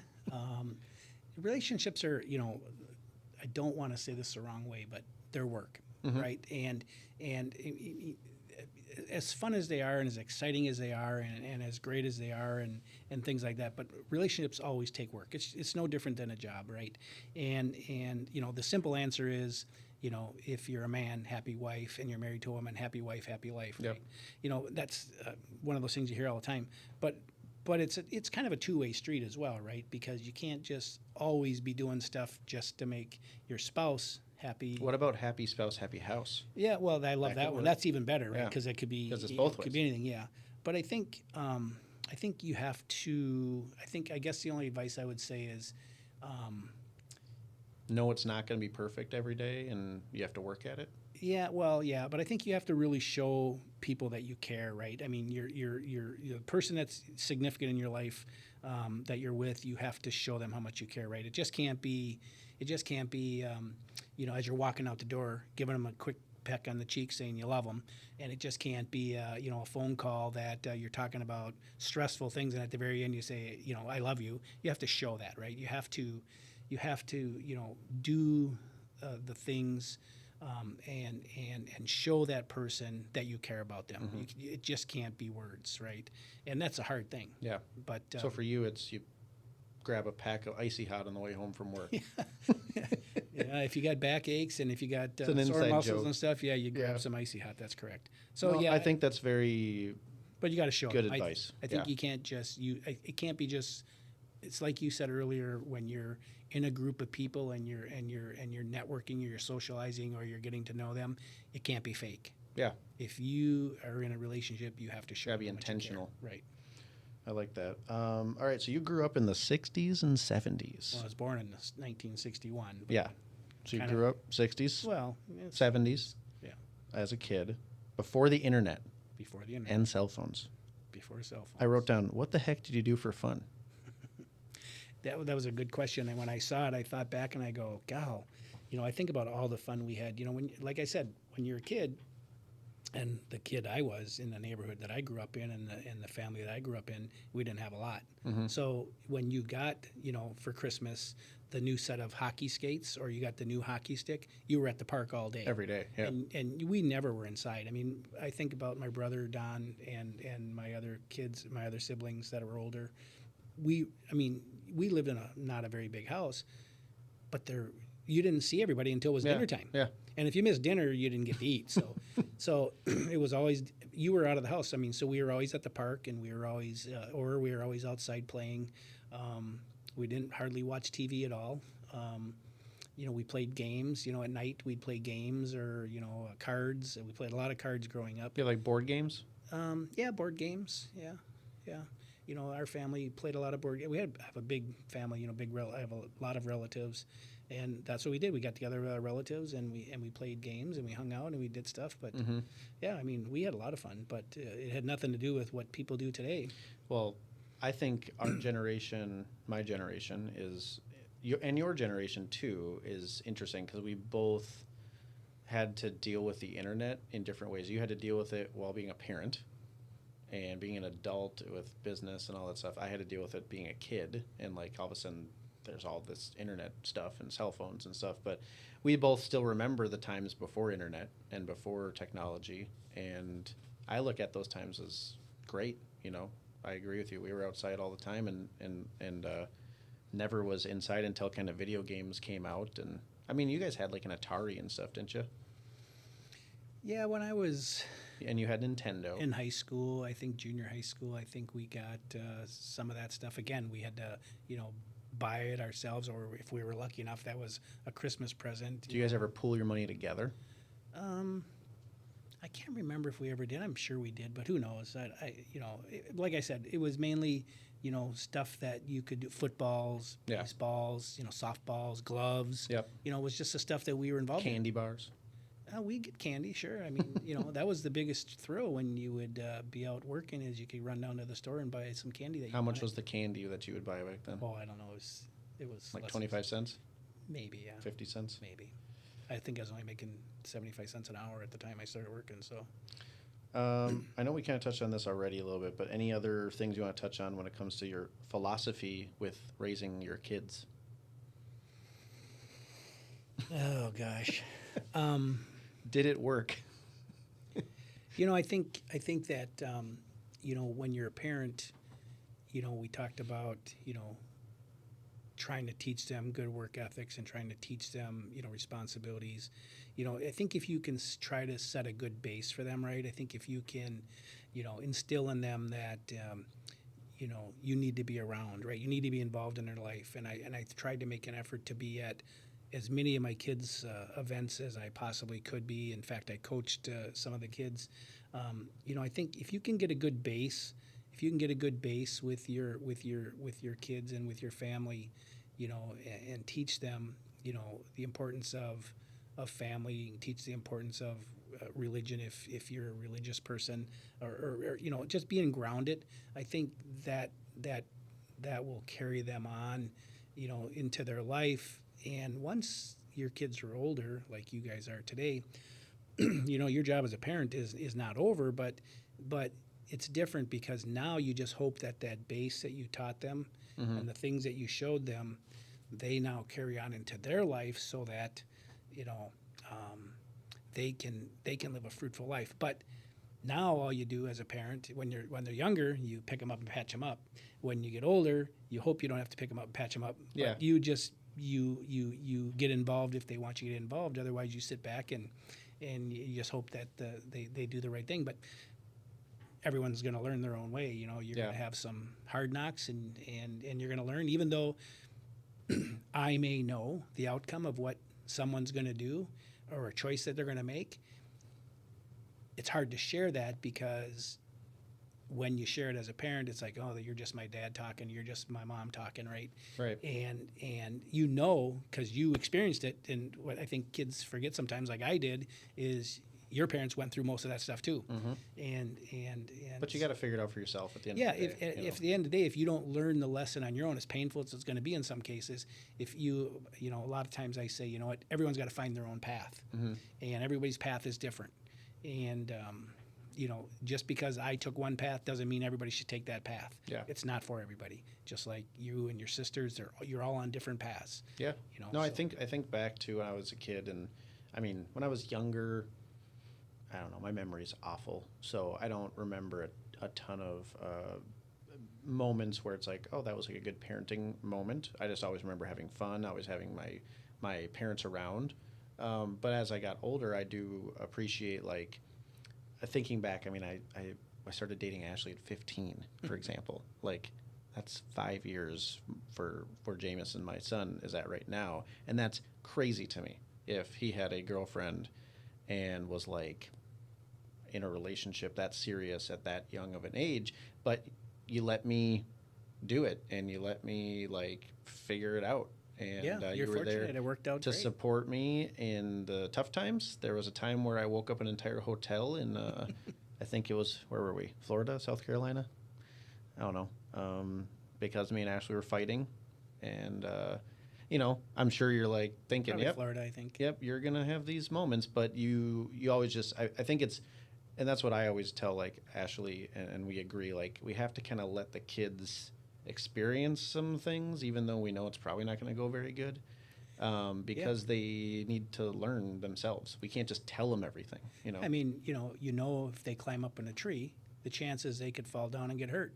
But you can't tell them, get down from there, you're going to get hurt. Oh, well, you can, but they don't listen. Right. So They'll do what's it going to tomorrow. teach them Yeah, when they fall and get hurt? Yep. You know, so And you know, Jamie you just hope did that, and now he hasn't been in a tree since. Right, and you just hope, and you just hope that they come out okay, right? Yeah. And those are the lessons that you learn, and you just can't teach. Yeah, you obviously stop them from like grave danger. Right. But yeah, little things. You know, like when they are on their bikes and they whip down the driveway out in the roads without looking. I mean, you're lucky they don't get hit by a car, but someday they may, and that's going to be a hard lesson to learn. And hopefully they survive. Yeah, that's just yesterday. I yelled at Ariana for that too. I'm like, come on. But yeah, I mean it's a big question, but no, I think those are good things. Best advice you've ever received? Oh gosh. So I sent you this one ahead of time because it's a tough question. Well, yeah, and I. Do you want to know mine? Sure. Be the obvious choice from my father. I know.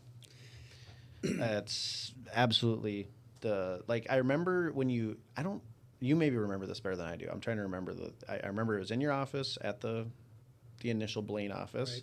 and you like cut out a little piece of paper or something. I don't know where you got this from. Do you remember where that came from? Like the origin of it was like some magazine article or something. I don't know. You had it. Like I came to you for something, and you like already knew what you were gonna do. It was probably Tom Hopkins or something. But you had These it was are like real salespeople. highlighted, and you handed it to me, and because I remember I think it was like early on, I was just like, why would people, or how do I get people to even want to like set an appointment with me? Like the whole concept of fill your calendar with appointments was so intimidating to me. Right. I was like, how the hell do I do that? I don't know. And then you kind of just reassured me, but then you just simplified it and be like, you just have to be the obvious choice.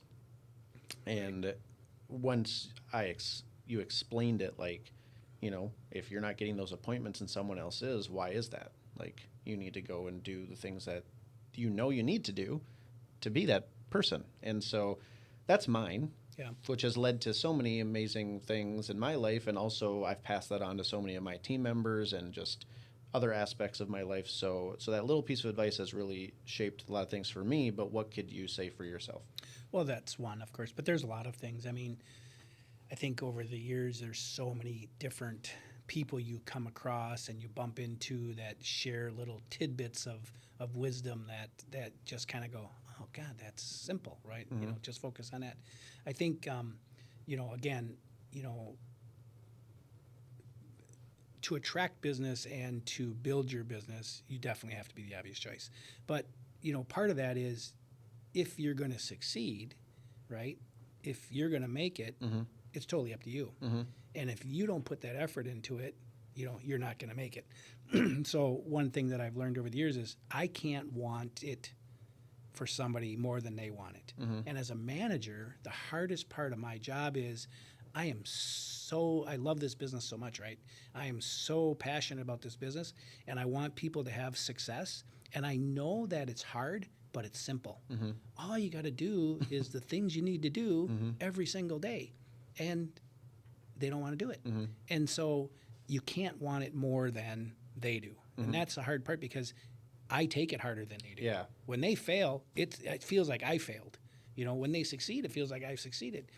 So it's like a reminder to yourself, like, hey, you can't want it more than them. Like, do what you can, but don't kill yourself over it, because it ultimately falls on them. Right. And I think you need to spend, I think, if you want to be successful, you have to emulate successful people, right? And so early on, again, you would go into the office and I would see people sitting around, and we'd be at our cubicles and people would be making cold calls, and I'd be sitting there going, that's the stupidest thing in the world. What are you doing? Yeah. Well, we're calling people. I said, who do you call? And I remember the manager at the time, he looked at me and I said the same thing. I said, who do I call? I said, I've called all my family, I've called all my friends, I've called my relatives. They're like, stop calling us. And in those days, we had phone books. Yeah. And I know some people today have never heard what a phone book is, but they used to be great, big, thick books. And in there they called them the white pages, and there was all kinds of phone numbers in there. And there was yellow pages that had all the businesses in there. Now you go to Google and you get all that stuff, right? But I remember him throwing the phone book on my desk, and he said, open it up. So I opened it up, and he said, point to a name. And I pointed to a name. He says, call them. I said, what do I say? He just asked them if they're thinking about buying or selling a house. Yep. And so, again, I get off track because there's so many stories and so many things. But what I learned from that was, about being the obvious choice, and how it's going to be up to you to be successful, and emulating people that you want to be like. So I would look at the people making the calls, and I would go, this is stupid. I don't want to do it. So I started thinking, how else can I make money in this business? And I'd go follow around the top producers, and I'd ask them. I'd take them out to lunch, or I'd take them out to breakfast, or I would just ask them if they had 5 minutes they could share something with me. And I would ask them, what do they do to be successful? And sometimes that means you have to cut people out of your life that are not maybe bringing you on the right path to your success. And I remember having to change sometimes, and I had to change a lot of the friends that I hung out with. They're my friends. I still call them my friends, even though I don't see them a lot anymore, because they wanted to do a lot of things that I love to do, but it wasn't good for my business, right? Because it would take me away from focusing on my business, so I had to change that. And I would go get coffee, or I'd go get a soda, and you'd have all the people standing around talking at the lunch counter, and it turns out they would sit there like half the day talking, and I'd like, oh, 2.5 hours has gone by. And I'm like, that wasn't good for my business. No. And then you go home, and your spouse would say to you, well, did you sell anything today? Well, in fact, I sat and talked in the coffee room. But I made a new friend. Yeah. That doesn't sell any real estate and has been around for 15 years. It's actually a competing realtor. We're good for, doesn't necessarily help. So, emulating, be around people that you want to be like. Don't be afraid to ask for help, or don't be afraid to just rip off and duplicate, like absorb information. I mean, rip off and duplicate. I mean, that's what this business is about. You don't need to go out. There's nothing new in this business under the sun. I mean, there's just how you do it. And basically, you don't need to try to think, oh, there's got to be a secret way to do this business. There's not. It's just work, and it's just doing the things that you need to do. And people will say, and most of the coaches today are saying things like getting back to the basics. Well, there's no such thing as getting back to the basics, because this business is basic. You just have to do it every day. I know. Okay, so this one is from McCall, and I wrote kind of a similar one. McCall is my sister. She wanted to know, what's the one thing that you want your kids to remember about you? Well, I want them to remember to be good kids. No, about me. About you. Oh, about me. Yeah. Am I going somewhere? No, not that I know of. Well, like, what's your legacy? Like, I hope when people think about you. Well, I hope they remember a lot. I hope all of you kids remember a lot of things. But, I think the hardest thing to remember is even though you're older, or even though you've got your own families now, I'm still a parent. I'm still your father, and I'm still going to say things to you that you may not like or dislike. But it's only because I'm looking out, or I try to keep the best interest in mind for you guys. But I don't know. I hope you guys remember all the fun stuff. There's so many. God dang, my throat is dry for some reason today. But there's so many things that this business has allowed me to do with you guys that if I wasn't in this business, I don't know what the heck I'd do. Yeah, yeah. No, I remember all the fun stuff. There's not many bad memories, that's for sure. Well, it's allowed us to have a lot of fun memories that if I was just working a normal job, I don't think we would have. So. No, we would have never been able to do half the stuff. So, yeah, I think that's an easy, safe one. We'll always remember that. Biggest regret, if you could think back, is it, for example, not buying that commercial building? Is that probably your biggest regret in life, or is there something that really sticks out to you, or if you could go back and do it over again? Yeah, I think so this business, the biggest challenge with this business is there's a lot of distractions. And you go through cycles in the real estate market where business is good and business is slower. Right now, business is slower than it was a year ago or even 2 years ago, right? And so when business is slower, people start looking for opportunities or things to maybe, let's say, supplement their incomes or make more money that aren't real estate focused. If you just focus on real estate and you really bear down in markets like this, you're going to come out way ahead. Yep. But people start, because everybody's down. So mortgage companies are down, title companies are down, insurance companies are down, warranty companies are down. All these people are down. Car dealerships are down. All appliance people are down. Everybody's down. Pretty much right? everything. Photography. Except credit card companies. Except credit card companies, exactly right. And so they all start trying to brainwash you and lure you away from your focus. Right. And so the biggest regret I have sometimes is losing focus. Yeah. I think if I would have stayed focused on what I wanted to do when it came to that, buying that franchise, whether it was that or just buying other businesses, I gave up too early on it. We should have bought the building. Think about today. If I'd have bought the building for $1 million, it's probably worth $5 million, $10 million today. Right. I'd be done. You'd have retired a while ago. Yeah, or I would have had more, and I think about all the opportunities I had to buy real estate. And I turned it down, whether it was back in the day in the 80s when I could buy them on an assumption, no qualifying, buy them on a contract for deed. Think about all the properties you could have bought during the recession in 2007 and 8, right? Just think if you'd have bought 4 or 5 properties. I only had a couple. I bought one. Yeah. For $113,500. Exactly. And you made a lot of money when you sold it. Doubled it up.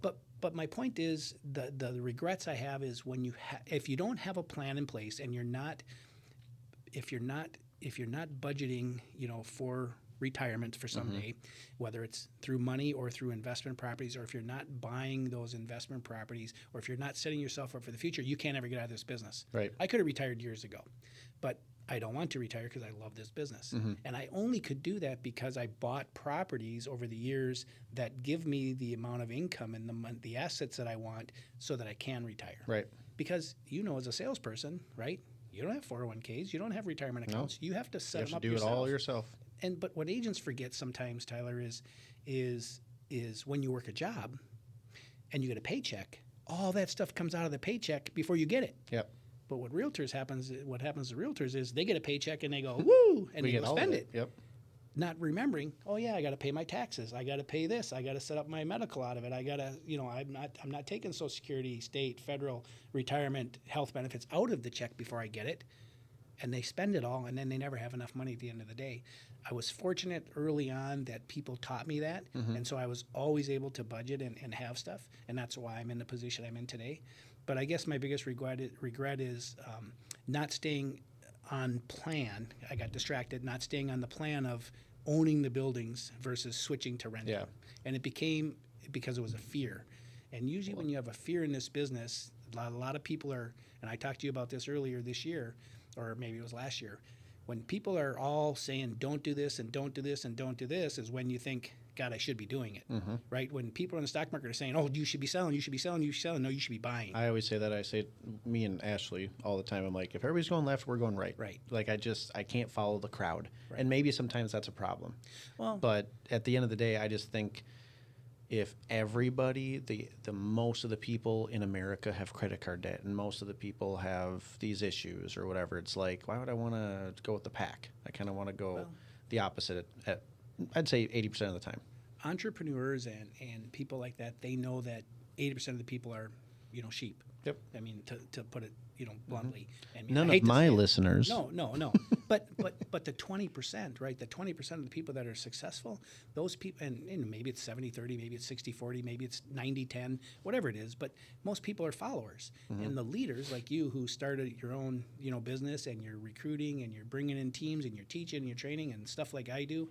I mean, there's very few of those. Most people want to go to a job. Yeah, most people want to go to a job, work their few hours, come home, and I don't want people to take this the wrong way. They just want to be, large, dumb, and happy, right? Which some days I wish that was me. Well, you know what I mean? There's many days when we go home that you don't want to do anything, and you veg out, right? You just kind of put yourself in mode that I just don't want to do anything. I still play video games on Tuesday nights with my buddies because I have to. Yeah. Otherwise, I'll just work repeatedly forever. But then you're up at 5 o'clock the next morning. You're off doing your thing, and you're in your routine again. Well, maybe not 5, but yeah. But you have to get into, But yeah, so that's, I guess, my regrets is not staying focused on some things that I really needed to at the time.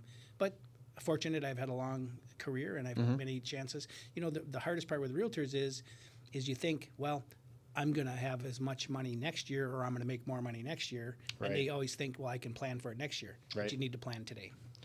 Yeah, that's.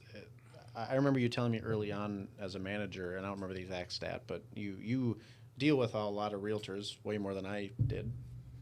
And like would you say most realtors, like, for example, don't pay their taxes on time and stuff like that? Was that your... Well, when you look at national statistics and you look at, what, we hear from the general, industry is the majority of realtors don't pay their taxes on time. The majority of the realtors are in arrears when they start out the new year, and they're trying to figure out how to make enough money to pay those taxes. And then sometimes people are out filing extensions and things like that, and that's really a bad practice to get into. And that is why it's so important to allocate for that on a monthly, on a paycheck by paycheck basis, so that you can pay those quarterly payments. Because the last thing you want to do is when you start out a new year, worry about, God, now I got to pay $25,000 or $30,000 in taxes before I'm even profitable again this year. Right. And then you get to the end of the year and you file it again. That's a really bad habit. And a lot of people get into that habit, unfortunately. Well, before the lightning round, where I have not given you any of the questions ahead of time, well, maybe a couple, but the last question I wrote down is, what does the future hold for Kevin Miller? What's 5 years look like from now? Yeah, well, like I said, as long as I enjoy doing what I'm doing, I'm gonna keep doing it. My wife retired a year ago, and she's enjoyed that. I'm not a person that can not work, and she's That's busy. Putting it lightly. Yeah, don't get me wrong. She's very busy. She does a lot of things, but I think she's even looking at maybe picking up something part time. So whether I'm working in real estate, and I'll probably always be involved in real estate, because I don't intend on ever giving up my license. I do have investment properties. Do you ever see yourself moving more towards a consulting or coaching role? Like you're not at an office full time, like you've retired, and then maybe you do coaching on the side and stuff like that. Yeah, I've considered it, but I kind of do that now, right? I mean, I kind of do coaching now, and I am a certified real estate coach. Another thing that I guess I didn't tell or say, but I think the hard part is, again, I get so invested, and if I don't see the same, person giving back the way I'm giving to them or trying to help them, if I don't see that effort, then I'm done. I can see where maybe you might be a little burnt out on the coaching part once you retire, just to be kind of. I think the way some of the coaches do it today, where they're collecting large sums of money. I'll give you an example. I'd love coaching, and I could do it really well if people would follow the program, and I do coach people. An example is there was an agent one time that, was thinking about getting into coaching or getting a coach. And I said, well, why don't I coach you? And I'm glad to do that for you. And he says, well, do you charge as much as this other coach? And I said, well, how much does the coach charge? Oh, the coach charges $12,000 a year. I said, oh, so $1,000 a month. Yep. I said, okay, why don't we do this? Why don't I charge you $500 a month? But here's what I'll do for you. So that's $6,000 a year. I said, why don't we put that $500 in 12 envelopes? And every month you follow through on the coaching that I've given you and you do the things you're supposed to do, I'll give you that $500 back. You know how many months that agent lasted? 1, Two. 2. Yeah. I gave him his first one back. Yeah. And then the second one, he basically didn't do half the things they were supposed to do. I knew the third one wasn't going to work. I just gave him all his money back and I said, you're uncoachable. So I think if there's not something tied to it that's significant, Yeah. then I would never do it. I got asked to coach just like 2 weeks ago by somebody. I wouldn't do it for free. I would make them. Yeah. I would put a value on it only because I think if there's not skin in the game, Yeah. so to speak, it ain't gonna work. I think paying up front too a little Yep. bit is a smart Paying up front idea is always- because it's in their best interest. Like you got to show up. Yeah. You paid. We do events all the time, and normally we don't charge our agents for the events, but I make them pay. And then when they show up, they get the money back. Yeah. If they don't show up, they're out the money. Yeah. You know how many show up when they pay in advance? All of them? Almost all of them. You know how many show up when you don't collect the money? Probably none. Most don't. So 5-year plan could be maybe still in real estate, like maybe still working full time, but Yeah, I mean, it but may- also you're maybe retired if you did retire. What does that look like? Travel. I mean, my wife and I, we have a lot of places we want to go and see. I mean, we're looking at stuff down in the Florida area right now for another investment property that we could have as a sometimes use for vacation. But I see a lot more. I look at all the managers that I've known over the years that have retired, and their way of life today, and some have had a really great career, and they're doing all the things they want to do. And I guess that's really what my 5-year plan is being able to get out and do all these things in our bucket list that we definitely want to do and experience. So It's gonna be fun. that will give me more time. It's gonna be fun to watch you in a retirement mode. Yeah, it'd be someday. interesting.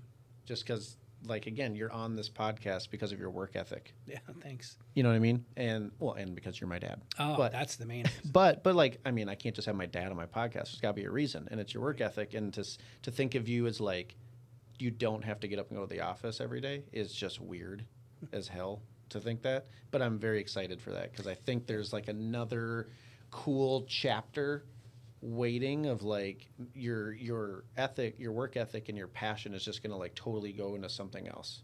Yeah, And I think and it's gonna be awesome. Yeah, I've always thought about it'd be fun to instead of having to get up and go to the same office every day. Yeah. It'd be fun to go to different offices and do meetings and, like you say, maybe not coaching, but speaking and talking about certain subjects Consulting. and ideas because, as working as a manager under me or working under me as a manager, there's only so many things you can talk about and so many things you can do. It's a basic business. Yeah, You're and gonna hear then the it's same repeat, messages. right? Yep. It's repeat, and it's then how do you put a twist on it so it sounds different than it did the last time? Yeah. Right? What contest can we run this month? Yeah, and so when you're working in a large office for a long period of time, all of a sudden the stuff, there's always new stuff, but then some of the stuff is repetitive. Yeah. And so by going to different offices and doing different things, you can share your ideas. And for some of them, it's like, whoa, I've never heard that before. Even though their manager might have told them it 5 times. Yeah. It's just hearing it from a different person in a different way that could make the difference. Oh, I'll So I say could see doing something. that. I'll say something so basic sometimes to an agent that's struggling that isn't on my team. They'll be like, "That's genius." I'm like, "Really? That was genius?" But it's just, yeah, like there's so many people that haven't had the mentorship from you, Right. or They don't someone grow up like in it. you, that is just like that's profound statements that you're making. But when we've all heard them, it's like, okay, yeah, we've heard it before. We got it. Be the obvious choice. I get it. But like to somebody who's never heard it before, it could literally change their life, like it did for me, in my opinion. It's usually just 1 or 2 things that changes a person's life. Okay, so I have a lot of questions. All right, we got to go through this because We got to go have a fast. meeting I got to go. I know, and I'll skip some of these, but I told you it would be only an hour, right? yeah, no, this is probably gonna be a 2-part episode here. What time do you have to leave, just so I know how much longer you got? I was trying to be out of here by 1. Can I Okay. pass 1? Yeah, not yet, but it's 8 minutes away. Okay, so... Not that I don't value your time and all your listeners, but... No, I know. So do your best to just, like, really quick answers, like short answers, maybe one-word answers. If you got to explain something, I get it, but try to make for a it... guy who likes to talk. I know. Best aspect of your job?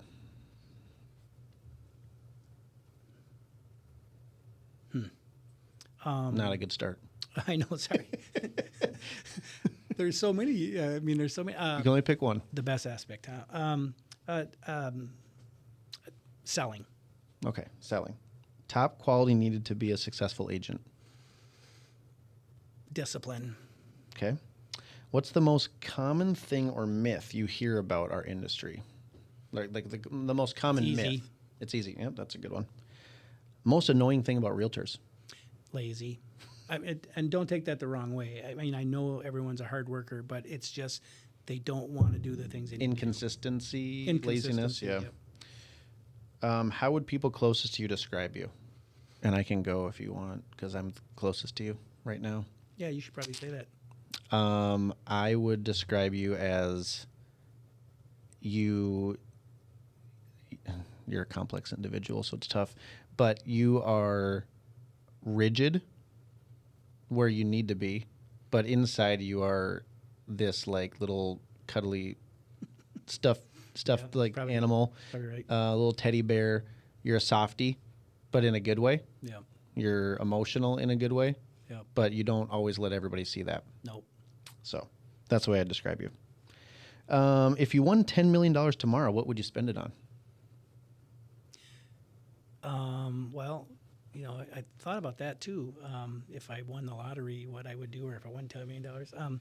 Easy answer. I would probably do some traveling and doing some of the things on the bucket list that I've been putting off. And give your son how much of it? Maybe $5. Okay, well, something. Again, need to earn it. Greatest Elvis song? Oh my God. My dad's a huge Elvis fan. Oh, there's so many. There's so many that I like that some people don't like, but and Elvis didn't write any of his own songs. He basically, sang most of the songs that other people wrote and artists put together and put his twist on it. But, oh gosh, which one do I want to pick? I like them all. I'm not going to pick one. You can't pick one. It's impossible. No, I'm not going to. All right, a follow-up to this then. So I have very fond memories of growing up, riding in the car, listening to certain CDs. Okay, one of them was the Jackson 5 Motown CD with Rockin' Robin and ABC and all that stuff. So would you pick that album, or would you pick Elvis's best album? Which one, if you had to listen to it? All depends upon my mood.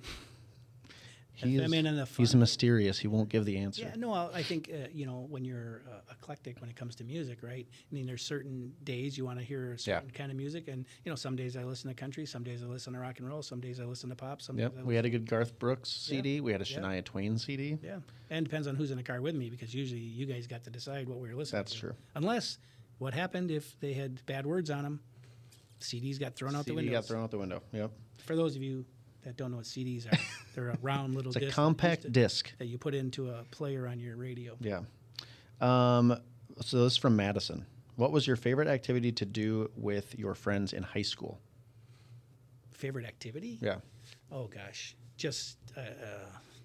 beating up nerds? No fighting was bad. No, I think just being out with them, doing different things, whether it was, hanging out at the field or whether it was... You'd go up to the field? Going to sporting events. Or Did you guys have like a point? Like you hear in the movies, like, we're going to go to we're all going to the point. Yeah, the hill. Yeah, the hill. Did you have that? Oh, yeah. Okay. Yeah, everybody does, don't they? I don't. I think we all just meet online when now. you think back about your friendships like that, I think it's just the friendships. Yeah. It didn't matter what you're doing as long as you're doing stuff. I agree. Madison also asked, what was your favorite toy growing up? Good question. I would probably say it was a sporting thing, like a football or a glove or a skates or something like that. It was something to do with Probably sports. Your skates, right? Yeah, because that's the toys we played with. Yeah. We didn't have other, you couldn't, like I said, my parents didn't have a lot of money. They weren't just buying frivolous toys. Yeah. It was stuff that you would use. All right. I'm very curious about this one. So if you had to identify one person who is your mentor or your hero in your life? I don't know. There's a lot of people. I mean, I think You got to pick one. So like when it's you, impossible. well, So it's like when you hear. mine's not impossible. Mine's my dad. No, thank you. I appreciate that. I think mentors and influencers are there's so many things that people you talk to, people you bump into, people that again can say just one thing that can change and alter your life. There's a lot of people. My dad had big influence on me. My mom had really big influence on me. And I suppose the manager that I first worked for when I got into real estate, his name was John. Who? John Gilchrist was his name. He's passed away. But he was probably had the biggest influence on me in my career. And if it wasn't for one conversation, I would probably not be in this business. Yeah. And again, it goes back to, like I told you, when we were down doing the cold calling, right? Mm-hmm. And we were thinking about all these things, and he talked about the phone book. And I remember going into his office the next day, and I said, John, this isn't for me. I can't do this cold calling thing. And I said, I don't care what you say. He says, well, Kevin, what do you like to do for fun? And this was another thing I learned is if you do what you like to do with other people that like to do what you do, you're going to get a lot of business. Yeah. And so I said, well, I don't know. I play softball. I play a lot of softball. I play 3 nights a week. I play on weekends. He said, well, how can you incorporate that in your business? Why don't you incorporate that in your business? I said, what do you mean? He says, well, have you ever thought about sponsoring? Have you ever thought about buying drinks occasionally or buying pizzas occasionally when you're out? Getting to know people, maybe buying shirts, maybe sponsoring. So I started sponsoring teams. I started buying this. I started buying that. And pretty soon, everybody I knew, because I was playing softball so much and I was around so many people, they all knew I was in real estate. And that's where the majority of my business came from. And ever since then, I've always said, if you involve what you like to do in your business with people who like to do it, you'll have so much business you don't have to do with. And I pass it on as I got older. I coached, so then when you're coaching, you get all the names and all the phone numbers and all the email addresses of all the parents. And so you're always in contact with them. And if you're not a pain in the butt coach, if you're a decent human being, they want to do business with you, and they'll refer you business. Yeah. So he probably had the biggest influence on me because he swayed me and convinced me and brought me in a direction that I needed to go to be successful in this business. I've never heard that story. That's why I asked it. And your nicknames in softball were Heavy Kevy and Hollywood. Was there anything else? Yeah, I had a lot of nicknames, but let's just stick with those two. Okay. All right. Let's skip a couple of these. Favorite kid? Still undecided. Jamie wanted me to ask you favorite grandkid. Still undecided. Jamie and Ari, Grandpa loves you very much, but he can't make that decision. That's right.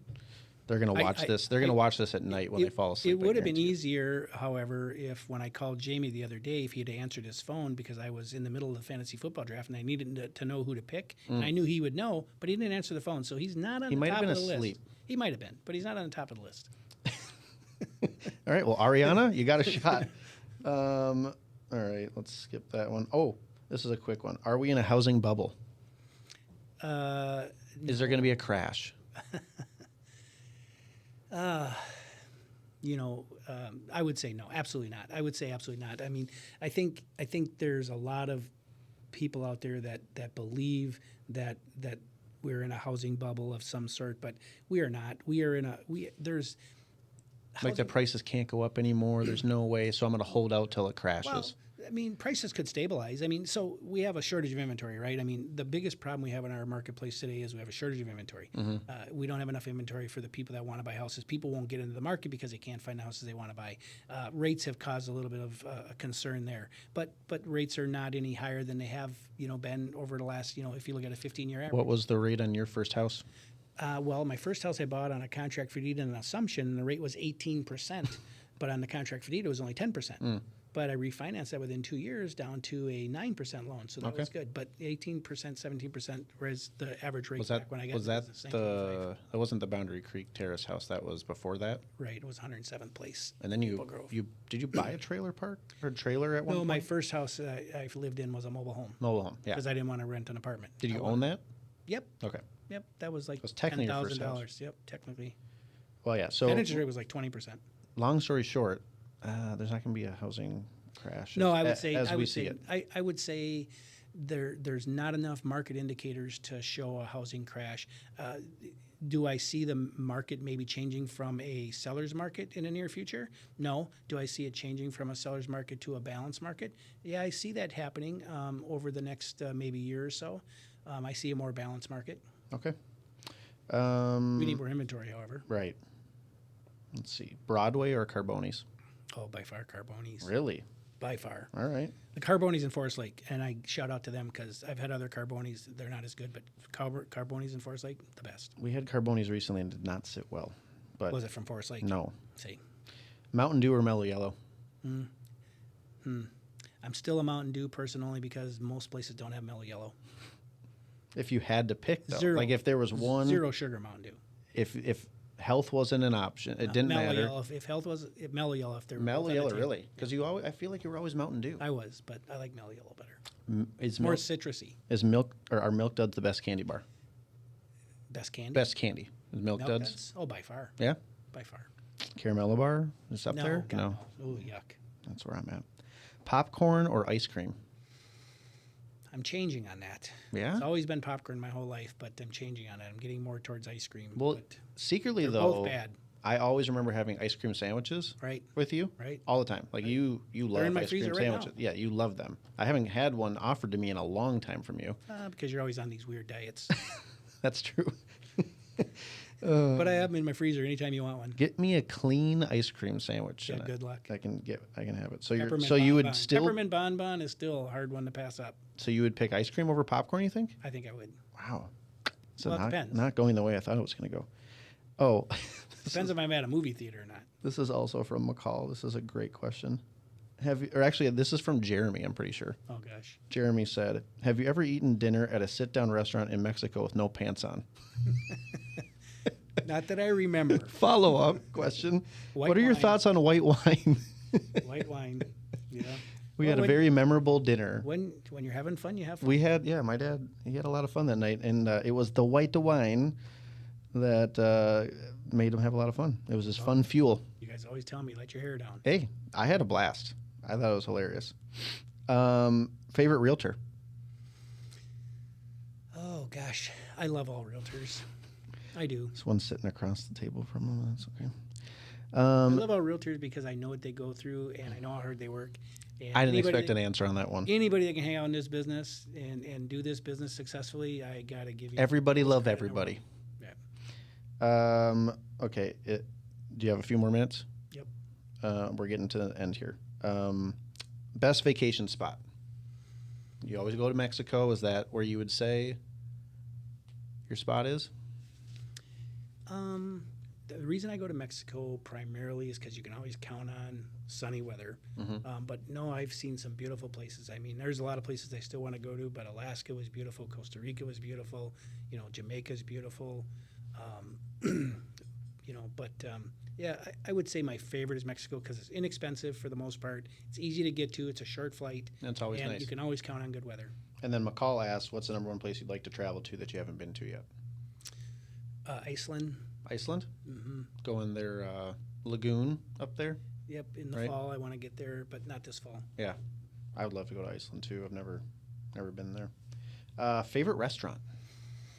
Oh, recently it's changed. It always used to be Benihana's, but the last time I was there, and again I have I don't want to throw Benihana's under the rug, but the service was terrible and the food was not good, and it really came down to the service. So I was disappointed. So I probably won't go back there for a while. So we had that too, and then we went back again, and it was totally fine. Okay. So I don't know. I said the same thing. I'm like, what is going on? Yeah. The food wasn't great, and then the next time it was perfect. Yeah. So I don't know. Yeah, but there's so many great places to eat. I think you got to try them all.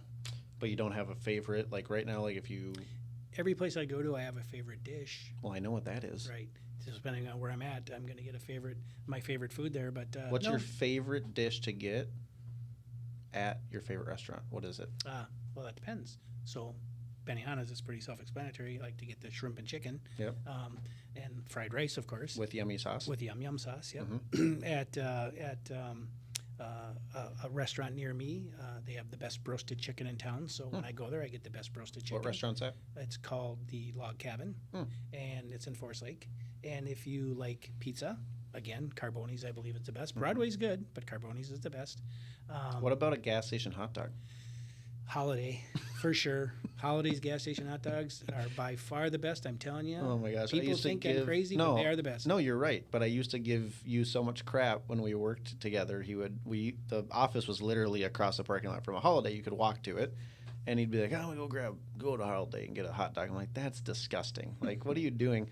And everybody always said the same thing. And then like one day, I remember in a pinch, I like had to stop or something. In Coon Rapids, I remember it was like the Speedway or something, and I'm like, I'm getting a Nathan's hot dog, whatever. And I got it. And I called Ashley immediately. I was like, my dad is right.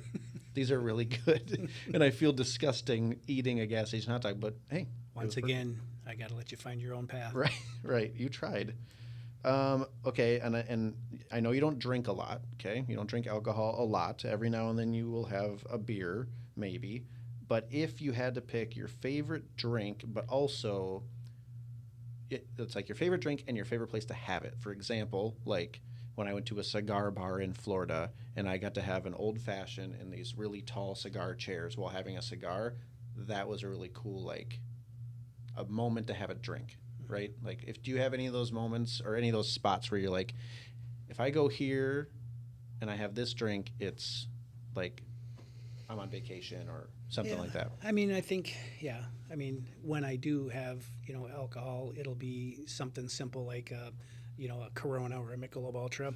When I'm on the beach in Mexico, it might be a pina colada. But again. What's your favorite? Is it on the beach with a pina colada? I think a pina colada is my favorite when I'm having one because it's just the whole environment, the whole atmosphere. Yeah. But drinking overall, I think I'm just not. As you know, the experience in my life with that, with other people and stuff like that. Just I've always had a, and even sometimes when you think about the past, you could go down. That's just not a good path to go on. And I think unless you can really keep it in moderation, it's really not a great thing. And so I try not to do that. Sure, it's not white wine in Mexico? White wine in Mexico occasionally is not bad. All right, a few more here. We're getting down to the last like 5 or 6. So Jeremy asked, if you never got into real estate, what job would you choose? And there's no money restrictions and or bills are all paid for. So like what would you do if you weren't in real estate, but you had to have a job?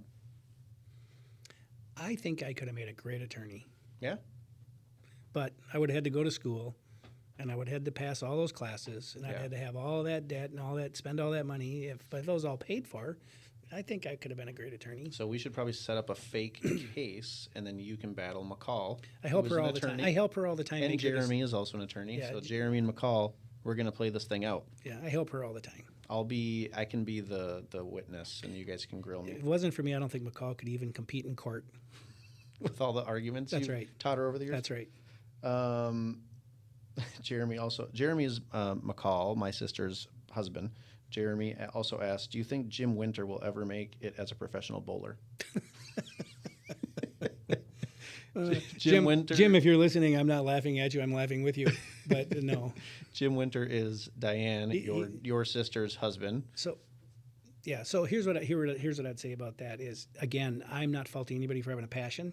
He has a wonderful passion for bowling, like I had for softball or whatever it might be, and you support your passions. Yeah. And I wish him all the best, but yeah, it is what it is. Will he ever play 500 in a non-annoying way? No. He doesn't know how to play 500. He does something with the cards, like I don't know what he does, but yeah. He doesn't Jim, play we the love proper you. way. I always tell him my grandpa would be rolling over in his grave because he doesn't play the right way. If you had to pick absolutely one to keep, would it be Facebook, Instagram, or TikTok? If I had to pick one to keep? Yeah. I mean, it's not TikTok, right? You're not even... Oh, God, no. No. Maybe Instagram. Yeah. Any reason why? Because they don't share their life stories on there that are fake. Yeah, it's not as... Facebook is, in my opinion, it's a great resource for realtors for marketing and advertising and promotion, but most of the stuff on there is not real life. Yeah. Instagram is just quick to the point. Are you and Sue binging any show right now? Yep. What show? It's called Billions on, I love Paramount. Billions. So. Mm-hmm. What season are you in? Season 4. Okay. Yeah, I haven't watched the last season, I don't think, because, I don't know, something happened, but it's a great show. Do you have a book recommendation for anyone? I would say any book that's related to sales and real estate I would read. Or, I would get it on audiobooks and listen to when you're in the car. Mm-hmm. Anything that's effective with real estate and selling. All right, last three questions. What's your go-to order at McDonald's? If you just like late night, gotta get something, what is it? Well, hopefully it wouldn't be late night, because if it was late night, it would probably be White Castle. Okay. But if it was just my go-to order, it's quarter pounder with cheese, no onions. Okay. And no longer Burger King, because we used to go to Burger Used to King be all the time. original chicken sandwiches at Burger King, but no, They like changed. they're pretty much gone. Something. They're out of Their they're quality is just. Yeah, and there are not many around. But again, default of real estate, fast food, and that's a tough thing to break away from. What do people misunderstand about you most? I think sometimes it's the way I answer a question sometimes, or maybe the way I always say it's the way you hear the answer. Sometimes it might come off as as maybe I guess mean, but it's never intended that way. Yeah, I get the same thing. Last one I wrote down. Favorite childhood memory. Do you have one that jumps out to you? Yeah. I think it changed my life too. Is there's so many great memories, but I guess my favorite one is real estate related as well. Mm-hmm. When I was, 11, 12 years old, when we lived in Minneapolis, we were my father was looking at taking a job transfer to Chicago for his position as a union organizer. They wanted him to take a promotion, and he was going to do that, and we were looking at Chicago, and when he decided to sell the house, I told one of my friends who lived nearby that I played with every day, I said, hey, because he told me his parents were thinking about buying a house. And I said, hey, my mom and dad are going to sell their house. You should come over and look at it and buy it. And they came over and looked at it and bought it before it even hit the market. So that's You were selling real estate even selling before real estate you could. before I even had a license. That's right. That's awesome. Well, that's all I got for everyone today. So thank you for sitting through my torturous questions. And for your first podcast, I think you did amazing. Well, thanks. I just really appreciate everything you've done for my life, and you're an amazing person. So just thanks. want you I to know, appreciate it. want you to know I love you, and I'll have to have you on a podcast, a different one to grill you some more, but edit it down to 10 minutes and you'll be good. Yeah, there's not a whole lot of content here, so we're probably going to get maybe 30 seconds out of this. But for anybody that stayed and was listening the whole time or watched, really appreciate you. Reach out anytime. If you know anybody that needs to be or should be featured on this podcast, if you know anybody that's influential in the community, I'd love to spotlight their business or just them as a person. So please always send any recommendations my way. And again, always appreciate your support, and we'll catch you on the next episode of the Obvious Choice podcast. All right. Love you. Thanks. Love you.